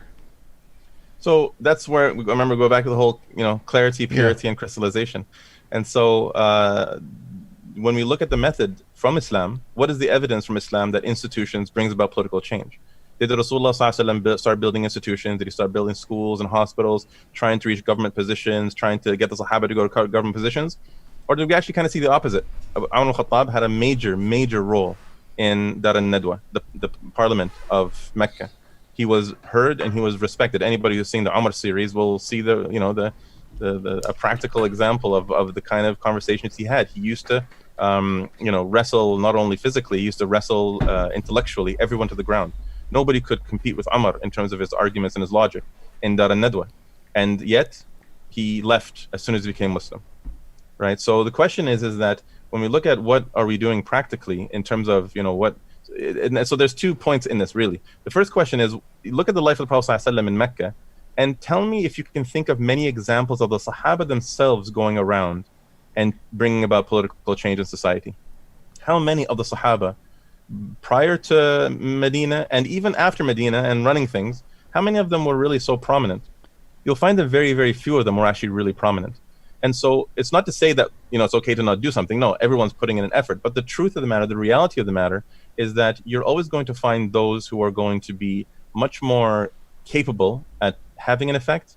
And lots of them are going to just keep on trying and hitting brick walls. And it's not going to show much of an effect. How many of the Sahaba in Mecca were going out and trying to bring about change, but they probably found brick walls constantly. No one's listening. Well, here's an example. Let's say Abu Bakr Siddiq, right? The freeing of the slaves. Like Abu Bakr Siddiq, right, had wealth. So that wealth was being used. We don't see generally that Hizb brothers who are like generally well off. And I think if they're doing it in secret, I don't think that's not like it should be known, because you're trying to because people get credibility to the masses by their actions, right? That's the world we live in. But then that's the question: did Abu Bakr get credibility after he freed Bilal? We wouldn't know that. We didn't live. But looking back, we see that that's something he was doing. He was endearing himself to others. Like naturally, if you see somebody freeing slaves and you're a slave, you're not Muslim, or if you are Muslim, what Abu Bakr Siddiq radiallahu anhu did is going to endear you to him. You follow what I'm saying? Sure, and that's why on an individual level, you'll find lots of shabab doing lots of great things. But that does not bring about societal change. And that's really what has to be understood. The major gap that we have as a Muslim is we don't understand how to look at this topic from a political statesman mindset. We still look at it from an individual mindset. We think that if you are a great individual, society will listen to you. But I'm saying that Rasulullah was a great individual and society didn't listen to him. Abu Bakr was a great individual, but society didn't listen to him.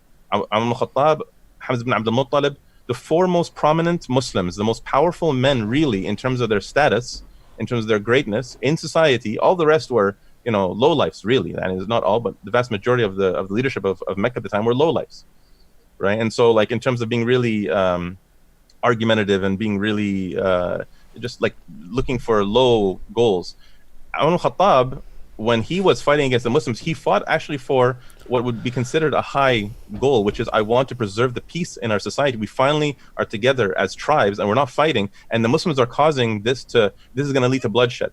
So Umar ibn Khattab, even though he was in Jahiliyyah, he was still looking at it from a statesman perspective. So when you look at, for us today, we have to look at the situation we have to learn how to look at the situation from the correct perspective. And we have to understand that political change in society is not brought about by you showing that I'm a really nice person or I'm a really great person. It comes about by teaching the correct understanding of the systems of Islam and the correct concepts and exposing what is not Islam.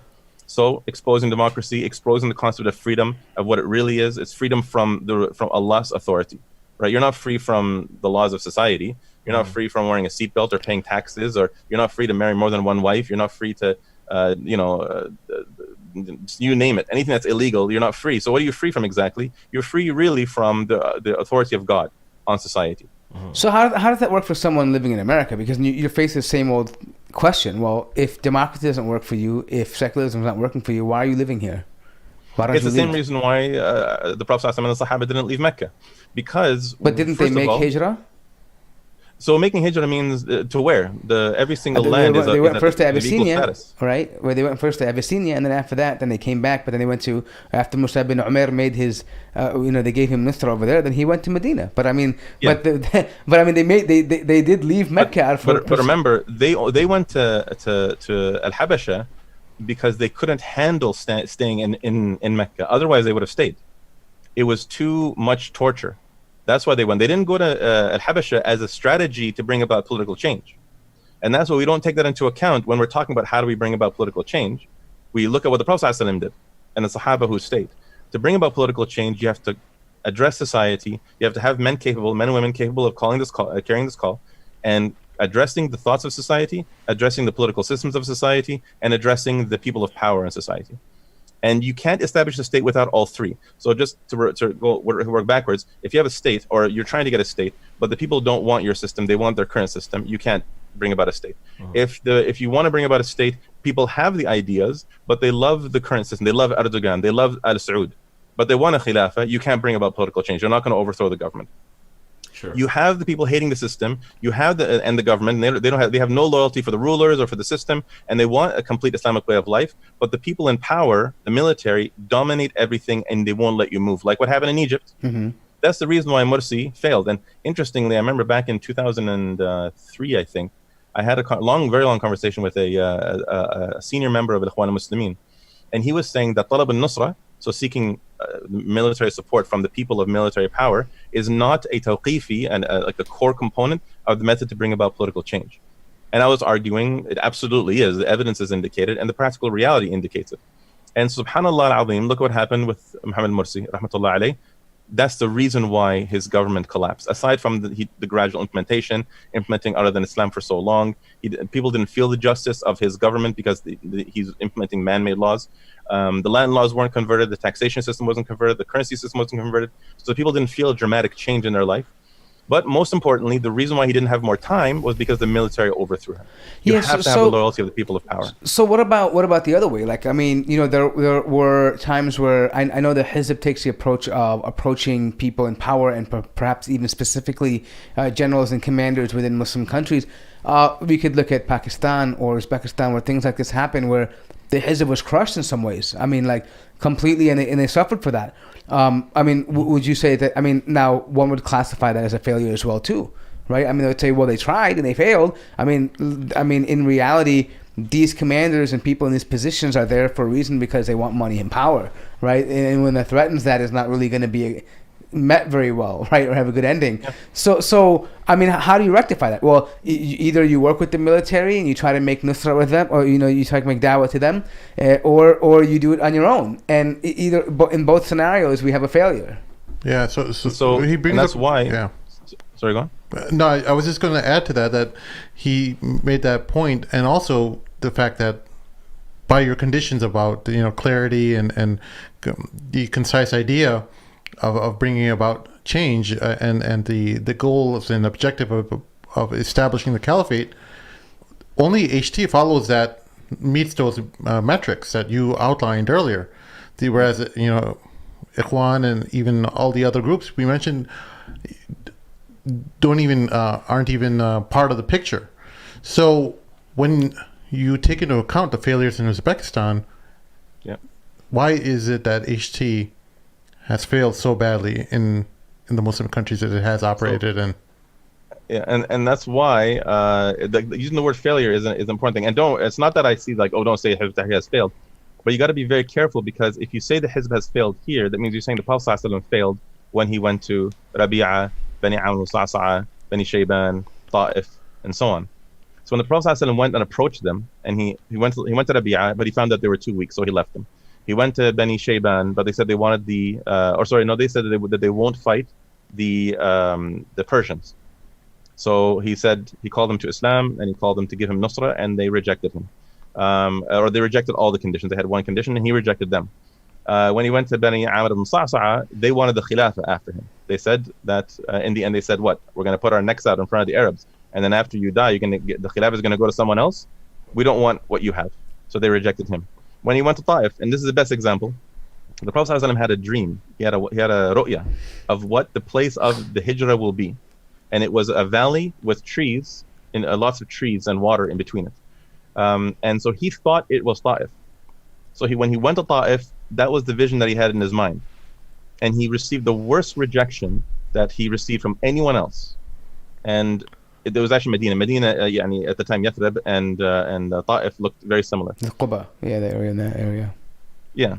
Mm-hmm. And so when so would anybody say after the Prophet ﷺ came back, if you were to assess him now, you failed with Rabi'a, you failed with Bani al-Sa'sa, you failed with Bani Shayban, you failed with Ta'if or Thaqif at the time, you failed, like no one would say that he failed. He was still trying. The only metric that we could use for him failing is if he changed his if he used other than what Allah has revealed to him, if he started getting corrupted by the society and some of the ideas in society, and they tried to have compromise, they tried to have him become a little more lenient in his tone. Allah threatened him in the ayah. He says, like in the ayah, in the meaning is that, and had you done so, you were about to incline towards them, and had you done so, you would have been given double the punishment in the dunya and double the punishment in the akhirah, and no one would have been able to save you from us. So that's the being corrupted by the environment around you, and then or not knowing how to achieve his objectives. He doesn't know how to apply it. He doesn't know how to implement the evidences and so on. So the Prophet ﷺ did not fail in those attempts to bring about political change. Rather, he was still trying. You failing to achieve a component or reach or convince people is not failure. Failure is when you stop or if you change in an unacceptable way.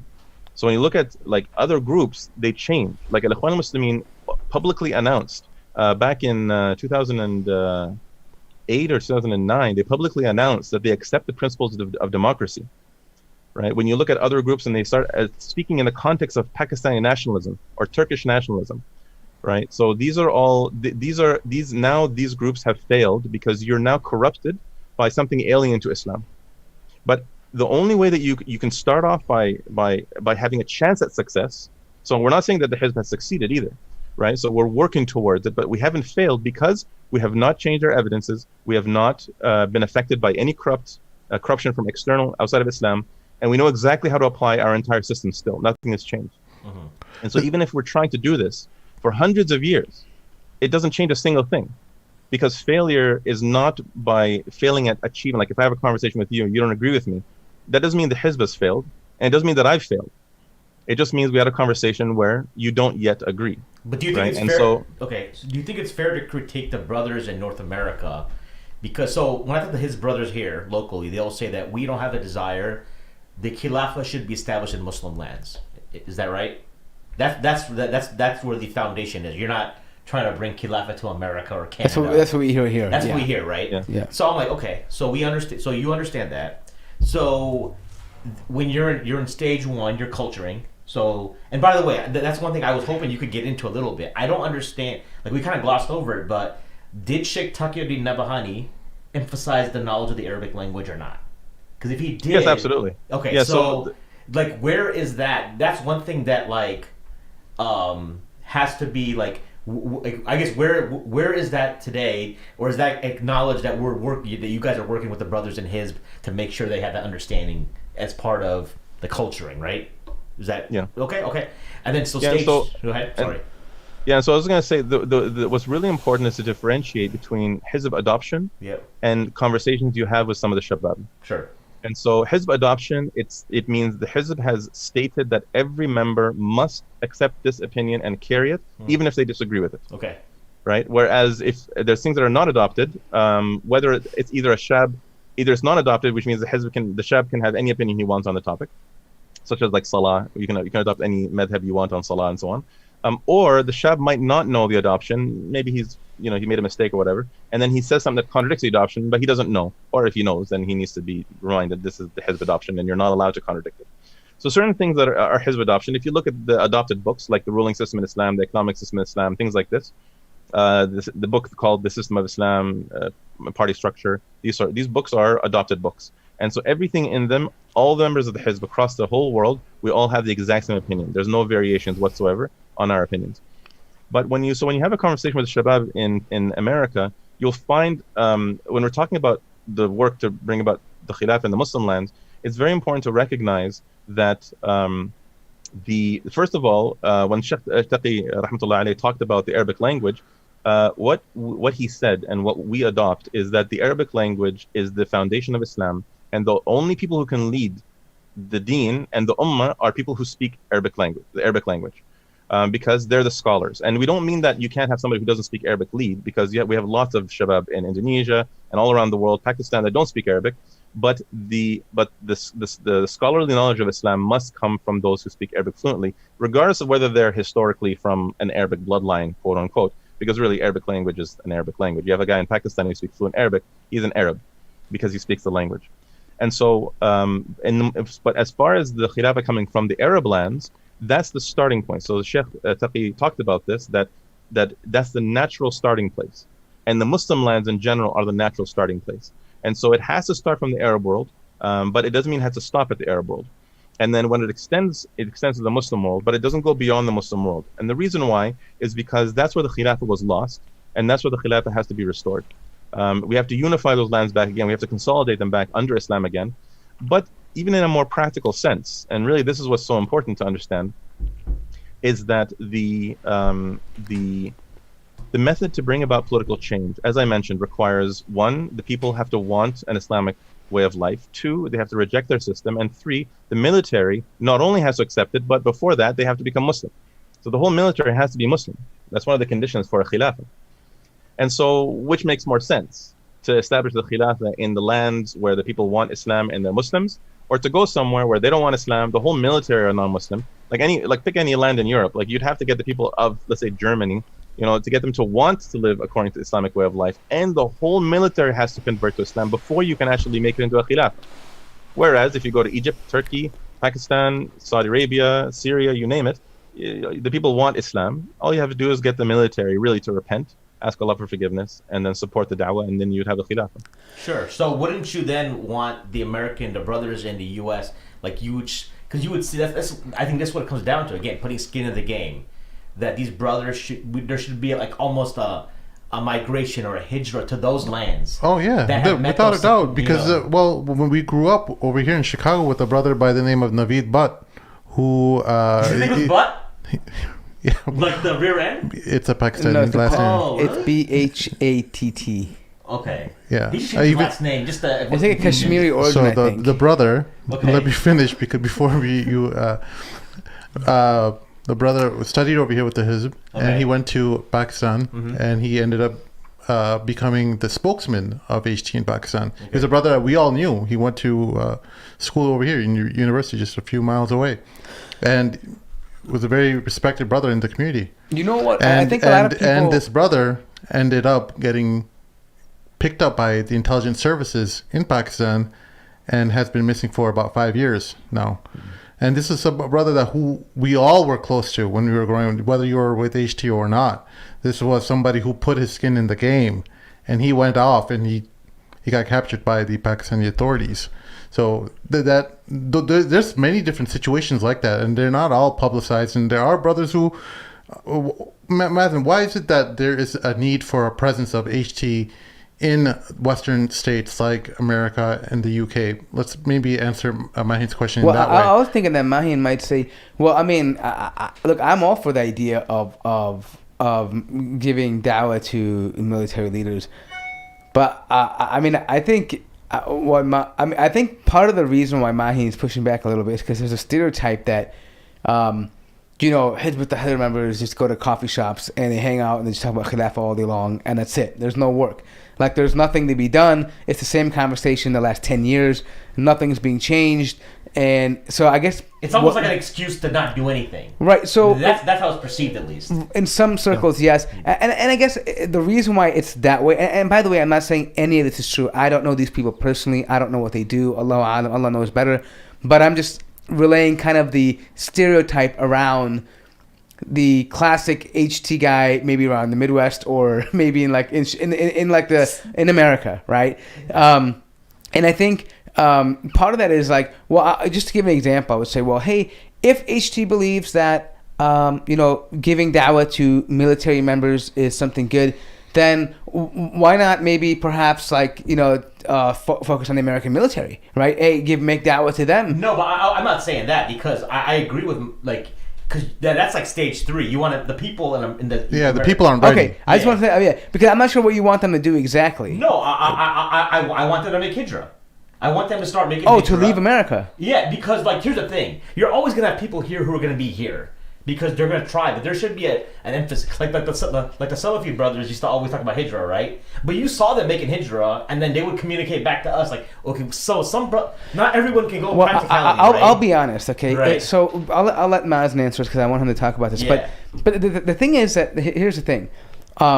I think the population of Muslims in America is pretty much insignificant compared to the large population of Muslims around the world. We're only a couple, we're like less than 1% here. Right. We're a fraction of the entire world. Yeah. Right. In Canada, even less than us. I mean, in terms of the percentage, right? Right. But the thing is that a lot of people who've made hijrah could make the argument that, listen, those lands are probably worse for us to make dawah in than here. And there are many people who did make hijrah only to come back. Because they're like, you know what, we were getting picked up by the mukhabarat, by people who were undercover, or I remember brothers that went up to Rehab in Egypt, right? They were just living out there, or different places around the world, and they were picked up, like the story of Naveed. It got picked up. I don't know the brother personally, but it was picked up apparently, and apparently that happens there. So they're probably thinking, well, obviously safety is important too, right? Like we can't be stupid about it and say, hey, we're just going to migrate to a place where we know we're going to be targeted on arrival, right? You know what I mean? Like, so maybe Naveed could talk more. Sorry. But I think the point is, though, that, like,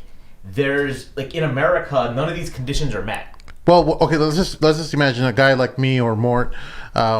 We take the ideas, we join HT, we take the ideas, and we want to go back to a Muslim country. Bro, we're gonna get arrested in 2 seconds. We barely can speak the language. So let me tell you a funny story. People who grew up in America, how are we gonna freaking go to a different country? When I went to go see my family in the Middle East, I went there and we started talking about these things. They were like, "What are you talking about? Like, why are you even saying this? Do you understand that people go away for this stuff? Like, people don't come back, right? So there's a conversation, but I think here's the issue here. Okay.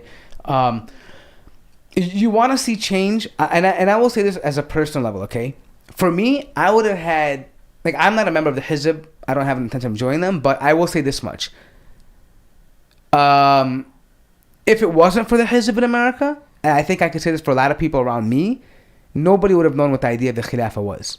Mm-hmm. That's true. So I think in that point alone, the work that they did in America itself is already. We're seeing the fruits of it already. The fact that there is a conversation about the Khilafah, and so but I guess from a practical. So here's what if I was, I don't want to step on any toes, Mazin, but this is what I would say. Like, okay, so if you have Hizb obviously in Muslim lands, right? To me it would make sense that you identify. There's got to be some place that's the least hostile that the Hizb should congregate in and start building community. And then you get where you have the first two conditions met, and then you got to get the third condition. So you get a working example. You flip the military, right? And then you break, and then So I think that's what we're. Okay. That's a good point. Let's get Mazin why on don't you explain what the conditions are of choosing an appropriate location for establishing the state? So we know just as much about where the Khilafah is going to be reestablished as the Prophet ﷺ knew about where the first Islamic state was going to be established. So he knocked on all the doors that were available to him. As I said, he went to all the different tribes, and he, by the way, was asking them something even more out in outer space than what we're calling for, which is he was a part of a tribe, and he was telling them, I want to leave my tribe, I want to join your tribe, even though I have no bloodline to you, and I want to be your tribal leader, and I want to dissolve the whole entire tribal system. And there's no more, there's no tribalism, there's no tribal leadership. All you tribal leaders are going to be dissolved, and I'm your ruler. And the next ruler after me is going to be whoever the people choose. So this is people are, what are you talking about? So so where we're trying to bring about political change, we're actually kind of doing something very similar. We're going to places like, let's say like Pakistan, and saying, hey, there's a bunch of Palestinian guys leading a Hizb, and we want to dissolve Pakistan. We want to go to Turkey. We want to dissolve the Turkish state, and we want to make it into a state that's unified with everybody else. The same for everybody else's little super tribe that they have their borders and so on. But where it's going to happen, we don't know. So there's 2 points. There's 2 topics here that we're talking about. One is where do we choose, and the second one is why doesn't everybody move there? So what we do as a Hizb is that we have kind of 2 levels of priority. One is the lands that are most likely, and then the lands that are also within the priority. So the lands that are most likely, some people have called it Majal, which is the lands that we focus on. And so those would be the lands like Egypt, lands like Pakistan, lands that have strong military power, strong resources, can be independent. And like Lebanon on its own is not Majal because it's just too weak. doesn't have military, doesn't have very strong economy. We couldn't become a khilafah there on our own. Same with Jordan. Jordan is maybe a little close, but still not strong enough. Iraq used to be. It's a shell of a state. It's not a state anymore. Interestingly, places like Tunisia is not even considered a state by our standards. So it's not considered majal on its own. Why isn't Tunisia considered a state?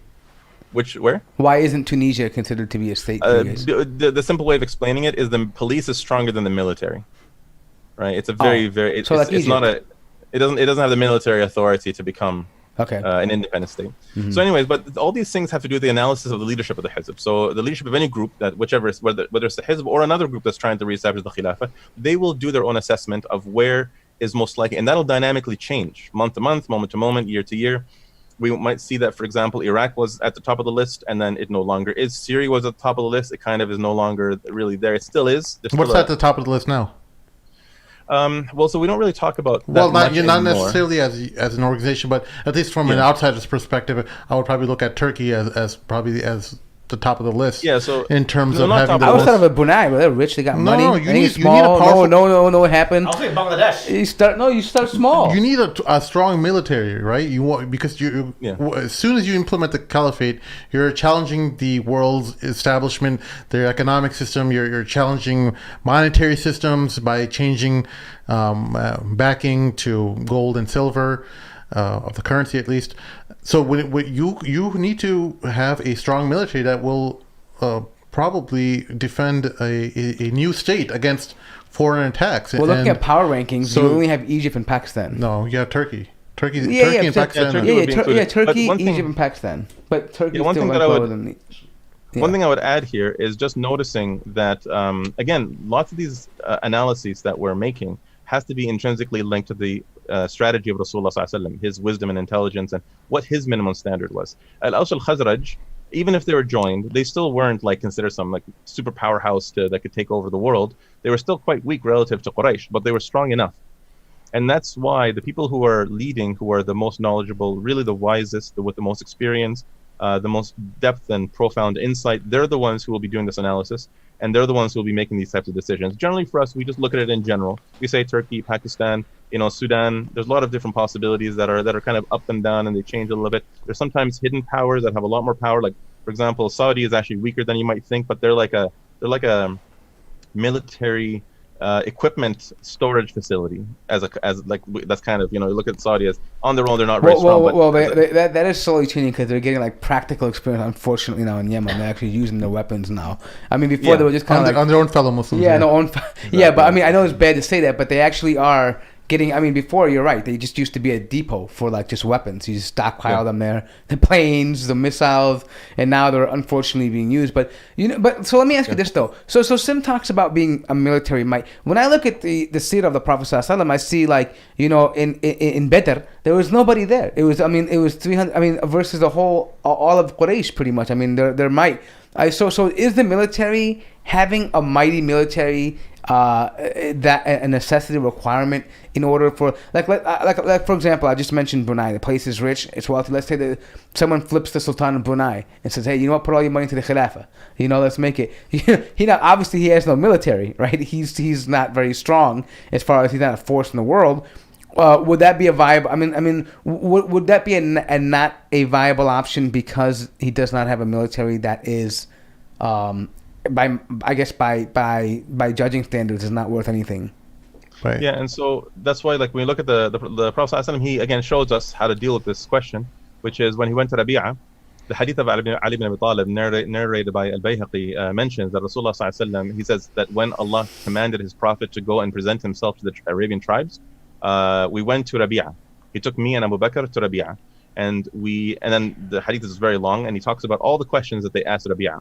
Are you part of the strong or the weak of Rabi'ah? And they said, we're part of the strong. And he asked questions and Abu Bakr was asking the questions until they determined that they're part of the weak component of Rabi'ah, and they rejected. They didn't even ask them for Nusra or anything, or even invite them to Islam according to the narration. So he might have had a conversation separate that Ali radiallahu anhu didn't narrate, but the narration doesn't even discuss them calling them to Islam. They just left. And so they were specifically seeking Nusra. They were specifically seeking military support in order to establish a state. And so yes, looking for a military that's strong enough for the regional threats, not the global threats. So they weren't trying to prepare for the Roman Empire or the Persian Empire, even though the Romans could have attacked quickly. But now, of course, we understand today the West is looking at us, whereas back then they weren't really looking at them. But these are all taken into account. We have to also understand, this is a big topic, I'm not going to get into it, but America and Russia and whatever, they can't move very quickly, right? To move all the tanks necessary for, like, look at Iraq, look what happened, after, like, it took, how many months? 3 months for them to get into position. And then when they went in against Iraq, which was a moderate to slightly above average powerhouse, they almost were destroyed by it. Right? It was only because they worked out a deal with Britain in order, and that's another big topic. It's not going to that, but only because some deal was worked out, and then a lot of Iraqi troops just left.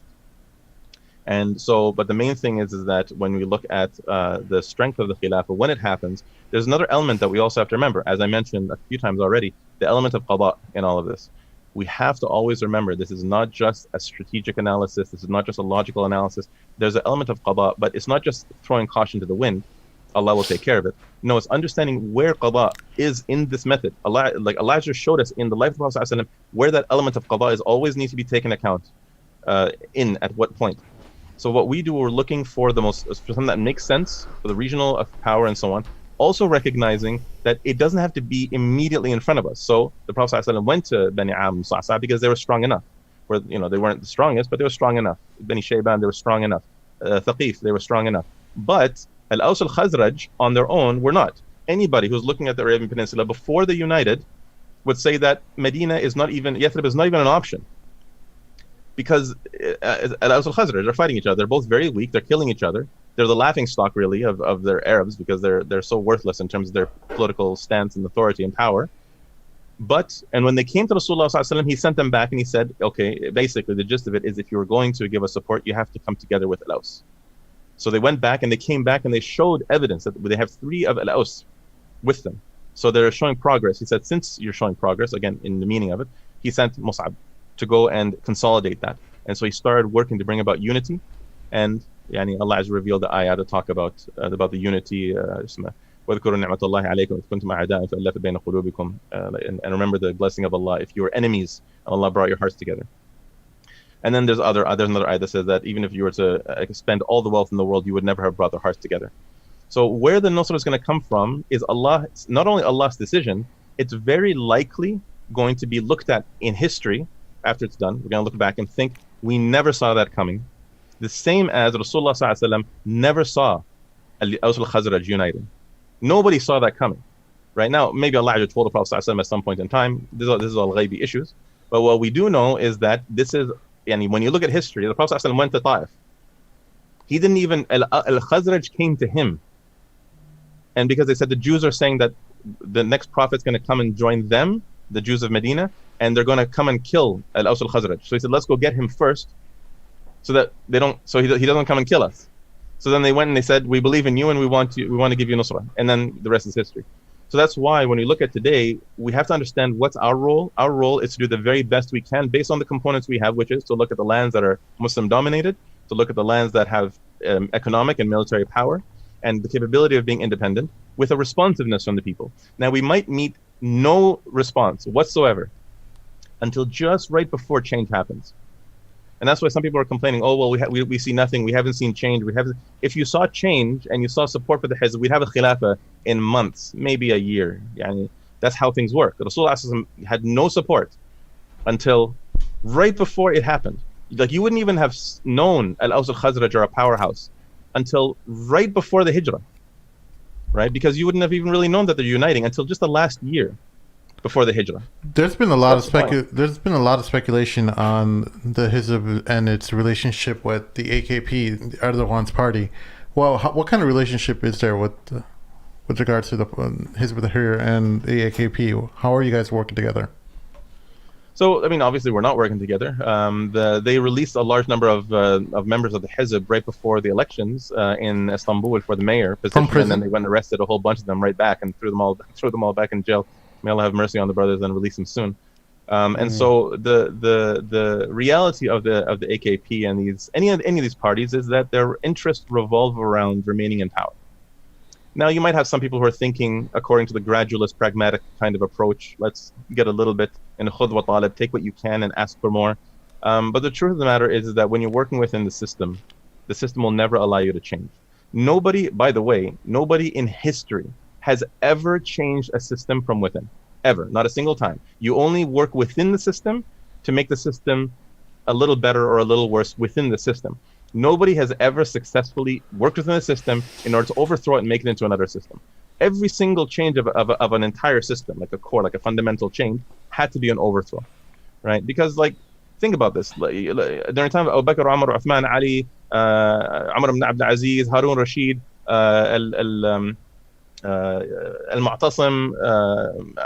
Muhammad al-Fatih, you name it, whoever you name, have anybody you want, or even the most corrupt time, even the weakest time, during the time of the Mamalik, right? We're talking about the Mamalik, right? So you have, during their time, anybody who tried to join the system and try to change the system from within. What are his chances of ever changing the system from within? It was always zero. It was always brute force that enacted change throughout the Muslim, well, forget Muslim history or world history for that matter.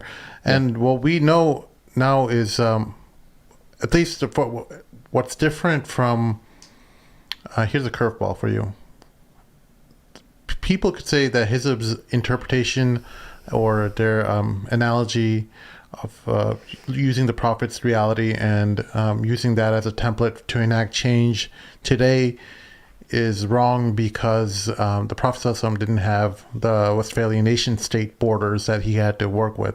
That his reality was completely different, and today's reality would require warfare or armed military conflict to enact change. I know, for those who are informed listeners, this is in effect the jihadi ijtihad, the argument that the jihadis make that this is where both groups, HT and the jihadis, kind of split ways and said, no, we have to use the peaceful, non-violent way that the Prophet did, and the jihadis said, no, the reality is completely different. It requires armed conflict. What are your thoughts on that? So the repeat the question one more time. I was distracted because I thought of another point. That the Westphalian nation-state borders did not exist in the Prophet's time, yes. Yeah. And that armed conflict is the approach that the Muslim world needs to take in order to enact change so that these governments are overthrown. Yeah. Sorry, because I read one of the comments. And it sent me off in another Don't direction. watch those comments. Those guys. I'm trying to ignore them as much as I can. They're really mean people in there. But there's a very good point in there. I'm actually going to touch on this in a second. But the truth of the matter is nothing has changed, because the nature of societies are the exact same thing. It's just on larger scale. When you look at it, really, there's two ways of kind of categorizing it. One way of looking at it is what Rasulullah ﷺ was doing in Mecca was changing a Dar al-Kufr into a Dar al-Islam. It doesn't matter what the variables are. It doesn't matter what the borders are. It doesn't matter the structure of society. None of that matters at all. The only thing that matters is what is the status, what is Dar al-Kufr, and what is the status of Dar al-Islam, and how do you get from one status to the next? And the evidence for this is that when you talk about Dar al-Kufr and Dar al-Islam, is when the Prophet ﷺ sent one of his major military expeditions out to go and look for new lands to bring them under Islam, he said, "Id'uhum ila al-Islam," call them to Islam. فَإِنْ أَجَابُوكَ فَاقْبِلْ مِنْهُمْ وَكُفْ عَنْهُمْ. If they accept Islam from you, accept that from them and don't fight them. ثُمَّ إِدْعُهُمْ إِلَى التَّحَوُّلِ مِنْ دَارِهِمْ إِلَى دَارِ الْمُهَاجِرِينَ أو إلى دار المسلمين. So he said, then call them to convert from their lands into the land Dar of the believers. And let them know that if they do this, they will have the right of the believers and the responsibilities of the believers. And if they don't, then they will be treated like foreigners, but they will still be required to pay zakah and other responsibilities.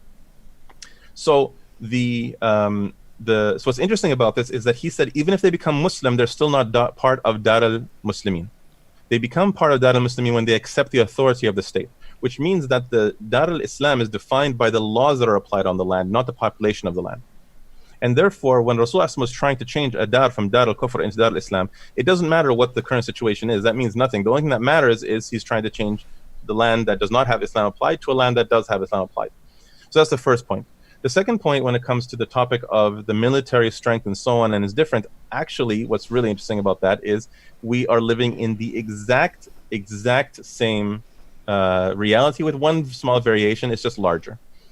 when you look at, for example, the Iraqi people and the Pakistani people and the Nigerian people and the Egyptian people, do they not behave exactly like a tribe with a tribal leader? Are you going to have a Palestinian ruling over Pakistan? You have the tribe leader from Pakistan leading Pakistan. It doesn't have to be, and he's part of a family that's somehow linked and associated with families who are all Pakistani, right? So all we have today is the exact same tribal structure. We've gone back to total full Jahiliyyah, but it's just on larger scale. And the reason why it's larger scale is because we have cars and airplanes, right? Back then, you had to go on a horse to get across to the tribe. Like if you want to go across Mecca, it's still quite a trip to get across from one side by foot. You want to ride, the time it takes to get from one tribe to another tribe is kind of like driving from one country to another country, like let's say in Europe, or flying from one country to another country. So these tribes, all we have is just larger tribes. And so therefore, you asking these governments to give up the political structure and the borders that they have and unite with others and forget about these nationalistic borders is no different to the Prophet ﷺ asking the people of Mecca and all the other tribes to dissolve tribalism and unite under a single ruler and a single leadership. And the people rejecting it then is the same as people rejecting it now because it's impractical. It seems like a fantasy. It's asking too much. Their loyalties are too strong towards a tribe, etc., etc. You're not part of us. You're not one of us. Oh, these are Arabs and oh, these are Pakistanis. But in the end, Allah Azza wa Jalla brought his victory in the way that Allah chose. And the Prophet ﷺ simply put in the maximum effort. As far as us today, putting in the maximum effort, really, it just comes down to you'll find variations. You'll find a few members are putting in an exceptional effort. Some members are putting in great effort. Some members are putting in good effort. And then it goes down until you find some members are not really doing much. And that really, you could probably draw some parallel with some Sahaba at the time of the Prophet ﷺ. Some are extremely active in working against the flow of society. Some were doing well, some were not so well, and some were doing really nothing. Such as, there were a lot of Muslims known in Mecca at the time, in the Meccan period, that were Muslims, but they hid their Iman, and they had nothing to do with the Jama'ah of Muslims. The Prophet ﷺ would ensure that the ayat of the Quran would reach them. So he was not upset with them, he did not reprimand them, he made sure they received the ayat, but they hid their Iman the whole entire time. Some of them remained in Mecca all the way until after the Hijrah, years into the Hijrah, until they finally came. And Allah has revealed a verse referring to them, saying to those who have oppressed themselves, do not give up on the mercy of Allah Azza wa Jal. Some of them stayed because they felt like I've hidden my Iman for so long. How can Allah ever forgive me? So Allah revealed this verse. So this is the thing when we look at the work of the Hizb. Just to touch on one thing before I forget, which is we didn't actually finish the point, which is why are we in the West?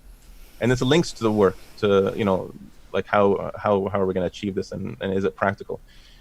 A couple of things, just like the brother said, if the Hizb wasn't in the West, I wouldn't be here. Allahu A'lam, how it would have worked out. But I met the Hizb in England, right? A lot of Shabab met the Hizb in the West. But more importantly, the Muslims, there are millions, hundreds of millions of Muslims all around outside the Muslim lands. And these Muslims can go back. So having a presence outside of the Muslim lands is very important. All of us going, it would be good, it would be fine, but it's not necessary. So those of us who found ourselves living in the West, and I'll be honest, I've gone through it myself, I've talked to a lot of brothers, many of us have tried very hard to go back. I went for a period looking for a land to move to. I can't go back to Iraq in most cases because it's just too dangerous. But things have kind of settled now. But the problem is that for a lot of us, we've actually tried and things have kept us back. There's lots of things. It's not even just economic. There's certain, there's lots of things related to that. But a lot of brothers have their own story about how hard they've been trying to go back to Muslim land, but something has kept them. And they found that actually they can be very, very effective in the da'wah here and in North America, in Europe, and in the East, because we have an ability to do a lot of da'wah that can't be done anywhere else. And so I know a lot of brothers that are very effective at reaching the Muslims in the Arab world, from Canada, from the US, from whatever country you might say, but also touching on the topic of, we're not able to go and we might get arrested. I've traveled through Saudi and Jordan and you name it, whatever country that you think is dangerous, I've gone through them. And I've had conversations. I went to Oman.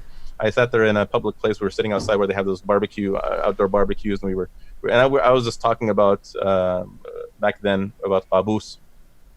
And I was saying that, we have to look at it because they're very comfortable. That's really one of the most beautiful countries I've ever been to.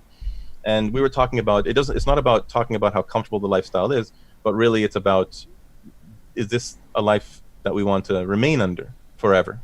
Or do we want an Islamic lifestyle? So, and as I was having these conversations with people, you realize that people are really willing to talk. Yes, of course, a lot of Shabab will get arrested, but there's a lot of places we can go to, even oppressive places, where you can do it in a certain way. And that's why you need to learn from the people of that land how to carry da'wah there, so that you can, avoid getting caught and avoid getting in trouble. But you still do it, just like the Sahaba did it in Mecca. And it's part of the method. Like, if you're going to get hurt, you're going to get hurt. You don't stop just because you might get hurt. There's a Greek proverb, I think, that says, a society doesn't flourish until... Oh, sorry. Yeah, there's a Greek proverb that says, a society doesn't flourish until old men plant trees whose shades they will never rest in. It's too long for me to remember. What does it mean? Means that you plant trees you're not going to rest under. You sound like Confucius right now. You establish the Be like the water. roots. You set up the seeds. You set up the conditions which will be favorable for you in the future, and it doesn't necessarily mean that you failed. And I know people might be sensitive about using the word failure so callously that the way that we did, and I apologize for that if it came across that way, because failure to us, the way we're talking about it, is that there wasn't a caliphate that emerged, but for the families that sacrificed their youth to go to these countries and had their intelligence services apprehend them, and them having to never see them again, failure completely means something else. These are martyrs, these are shuhada, and are some people who sacrificed everything, and they are held in the highest regard in Muslims, in Islam. In their status of martyrdom is I think what was the hadith of Hamza, the master of martyrs, is Hamza, yeah, and the one who speaks truth to a tyrant ruler. These are the masters of martyrs. These are people who sacrifice everything. Honored, right? Yeah, we so I really want to emphasize that when we talk about failure, this is not any slight on the people who have sacrificed everything to bring about this change that we're all seeking. And just on that note too, I've been reading the text, guys, and you guys need to calm down a little bit. This is not we're not battling. This is not a battle of aqidah online or saying or trying to find out which group you guys should belong to. We're having a conversation. Right, yeah. You guys are not going to solve this issue on a YouTube chat box, right? So so calm down, guys. Enjoy the show. Ask your questions. We'll try to get to them, but don't spend half your time fighting, because you're going to miss the content. Yeah, people. That's what happens in these channel chat boxes sometimes. Right? Yeah, just. So show the adab. Be Muslims. Just because you're on YouTube chat doesn't mean you're not a Muslim anymore. The pen's not lifted from you. Behavior. Yeah, that's why, like, even early on, what I mentioned is that we're looking at when you look at this type of conversation, we need to learn how to be able to have these types of hard conversations about our differences without making it into who's bad and who's good, because we're looking at this from a shari'i. We're trying to understand the hukm, and we're trying to understand why other groups from each perspective. So you'll talk to, let's say, from somebody from the Ikhwan al-Muslimin, and he'll say, I think this is why all these groups are failed. And then the Hizb will say, I think this is why they failed. And everyone will have their perspective. And just like I mentioned in my early days when I was looking at all these groups and I talked to everybody, people will be able to start making their own decisions on the shari'i issue, not judging individuals, but as a group, which one's the correct opinion, by constantly going around and listening to everyone's opinions about each other, where you're not hating each other. And then you'll be able to start filtering and realizing, you know what, these answers are actually stronger than those. So you might remove one or two or three or more, and then suddenly you start filtering it down until you start looking at, these are the strongest opinions, these are the strongest reasons why the others, they see them as not working. Just as, for example, identifying, some people might not realize, you can identify some groups as not calling for the khilaf in the first place. And think, oh yeah, actually, you know what? So I shouldn't judge Jama'at Tabligh as being, evil or wrong. They're just working towards something different. Okay, well, jazakumullah khair, you've done great. But don't claim that you're a part of this work. You're a part of a different work, and your work is fantastic. But of course, there's a major gap, which is Jama'at Tabligh, they ban political discussions in their meetings. So that has to change, which is kind of changing. I've been going to some of their meetings, and they come to me and they have this political conversations, and then an older man comes and wags his finger and says, "Stop talking about these things." But it is what it is. No politicking. Yeah. So unless it's positive stuff about Imran Khan. Yeah. What's that? Unless it's positive things about they Imran like Imran Khan. Yeah. Everyone loves Imran Khan. Who doesn't? He's like the I don't know. he's like the I don't DC like version of Kanye. Erdogan. I liked him when I don't know. I thought he was. I mean, I thought he. I don't. I just knew him as the guy who married a white girl. I'm like, oh, he got away with it. You know what I mean? How, Like, yeah, I was wondering, Mazin, how does it change? I know, like, you gotta have to be careful about the sentiments of Muslims when they have a favorite leader, and I'm sure this went through a lot of movements in the times of populist leaders like Gamal Abdel Nasser in Egypt. How does it change when you're dealing with, something that's a foreign state, something that's foreign to Islam, like the Turkish government or the Pakistani government? They have elements that are, foreign, alien to Islam within the state structure, the apparatus, the ruling system. And then you have a populist leader emerge, like Erdogan and Imran Khan, and you, as someone who is proposing a completely different paradigm, how do you change your approach with Muslims in your engagements, at least? How do you make sure that you're not stomping on their sensitivities? Or do you not, and do you just not give a bleep and just go right ahead and blasting them? Yeah, so it's honestly, like, you might find some people using different approaches, and some more gentle, some more aggressive, but it's the exact same thing with every single one of them. Yeah. It's always identifying what they're missing, or so either that we talk about the evidences, so again, the clarity, purity, and so on. Yeah. So either that we talk about that this does not match the evidences, or that this is corrupted by something outside of Islam. And a lot of times we meet very, very severe backlash with certain people, like with Erdogan, for example, with Justin Trudeau, which is a pretty funny one. Like you talk about that, like some people were saying that Justin Trudeau will liberate Syria. One guy was yelling this out in the street. So even Jacinda Ardern too. Habibi Justin, like New you're running Zealand? around. New Zealand's We had Abu Bernie in America. Don't feel bad. Abu Bernie was going to liberate us. And every country has one. By the way, that's such an interesting dynamic that the West has done. You look back before these identity politics things started, you find that there's that people weren't going to the elections. The turnout was the lowest. The youth were not interested. So what they did is they decided, okay, let's just make conservative and liberal polar opposites, and make everyone believe that this party is going to destroy you. And to you, so the conservatives are they're all racist and they're all warmongers, and the liberals, they're all homosexuals and they all want to corrupt society. And then pit them against each other. And then those who are more religious might go in one direction or another. Christians will go towards conservatives, Muslims will go towards liberals, only because we're dark skinned. It's like reality TV. Yeah, and it's honestly great. like it's just. Like I love it. they played us I love like American toys. politics for that reason. That it's like reality TV. Yeah. I'm so excited that we have an election in less than 100 days out. I can't wait to see who's gonna cry. I love it. Mazin, any closing thoughts? Thank you. Oh wait, hold on. Before we do that, there's a question in a comment that I want to ask you, because the person asked a good question before. So I think it kind of goes back to the comment we talked about earlier, being that the Khilafah has to come into an Arab land. I don't know if we really addressed that or not. I know we talked about being Arab speaking, but it says, question from Mazin. He mentioned if the group changes its method, it would fail. HC has changed their method. It's now the Majal is the non-Arabic speaking lands, whereas Sheikh Taqiyuddin said it should be an Arab land where it comes from. So how do you respond to that? Is that a change in the methodology or just merely an adjustment? So this comes into the topic of method versus means versus styles. So the method is the hukm. The method is the stage of the culturing stage, addressing society, those three things I mentioned, addressing people's lifestyle, addressing political loyalties, and seeking nusra. And then the third stage is establishing power and immediately implementing all of Islam. That's the method. Then there's the means. The means is how you do each of those three things, right? Or I guess if you want to look at it as 5 things, because there's 3 in the middle. But the means is how you practically do it. So if you say the culturing stage, well, practically, how do we do this? Halqas. You have, videos. You have all this, etc., etc. And then you have the styles. Like handing out a leaflet is a means.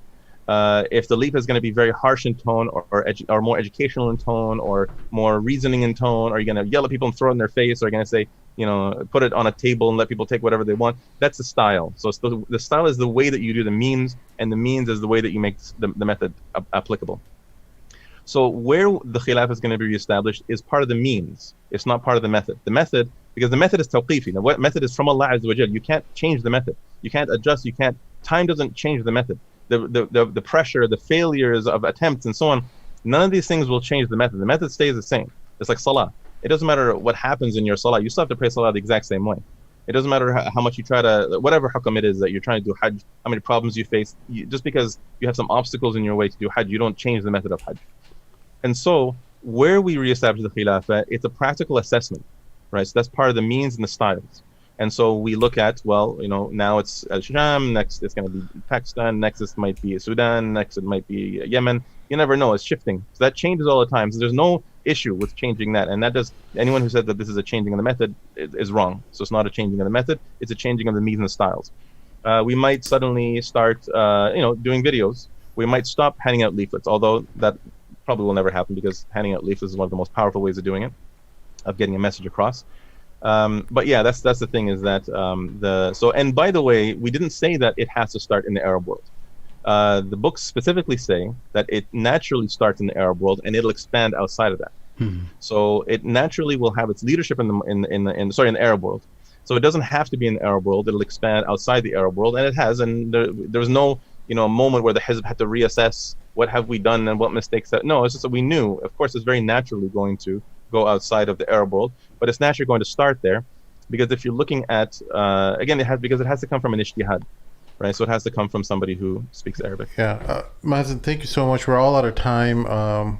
If there are any questions left for Mazin, make sure you address it to Mazin. If you talk about HT to me, I will interpret it as hummus and tahini and not respond to you, only with maybe restaurant recommendations. But Mazin, what's the best way to reach out to you? Where are you on social media? Question for you, Mazin. Mazin, how can people reach out to you on social media? How can they contact you? Are you on social media, email? What's the best way to get a hold of you? You cut out there for a second. Generally speaking, my Facebook page. The problem is that all my other accounts were banned, so now my account is in Arabic. Oh, you're a true rebel. For Mazin Adhim in Arabic. Okay. All right. Nice. So you know what we'll do? We'll link your Twitter. Is it Twitter feed or what? What is that? Your Facebook. Mazin Abdullah. Do you have TikTok? Facebook. Okay. All right. We'll go ahead and put that in the bio here as well too. All right. Thank you all for joining us this afternoon. For questions, comments, and concerns, email us at info@themadmamluks.com. Help us out on patreon.com/themadmamluks, and make sure that you click on like and subscribe and leave a comment in the episode description or the episode comment section below. And we'll see y'all next time. Assalamu alaikum. Assalamu alaikum. Wa rahmatullahi wa barakatuh.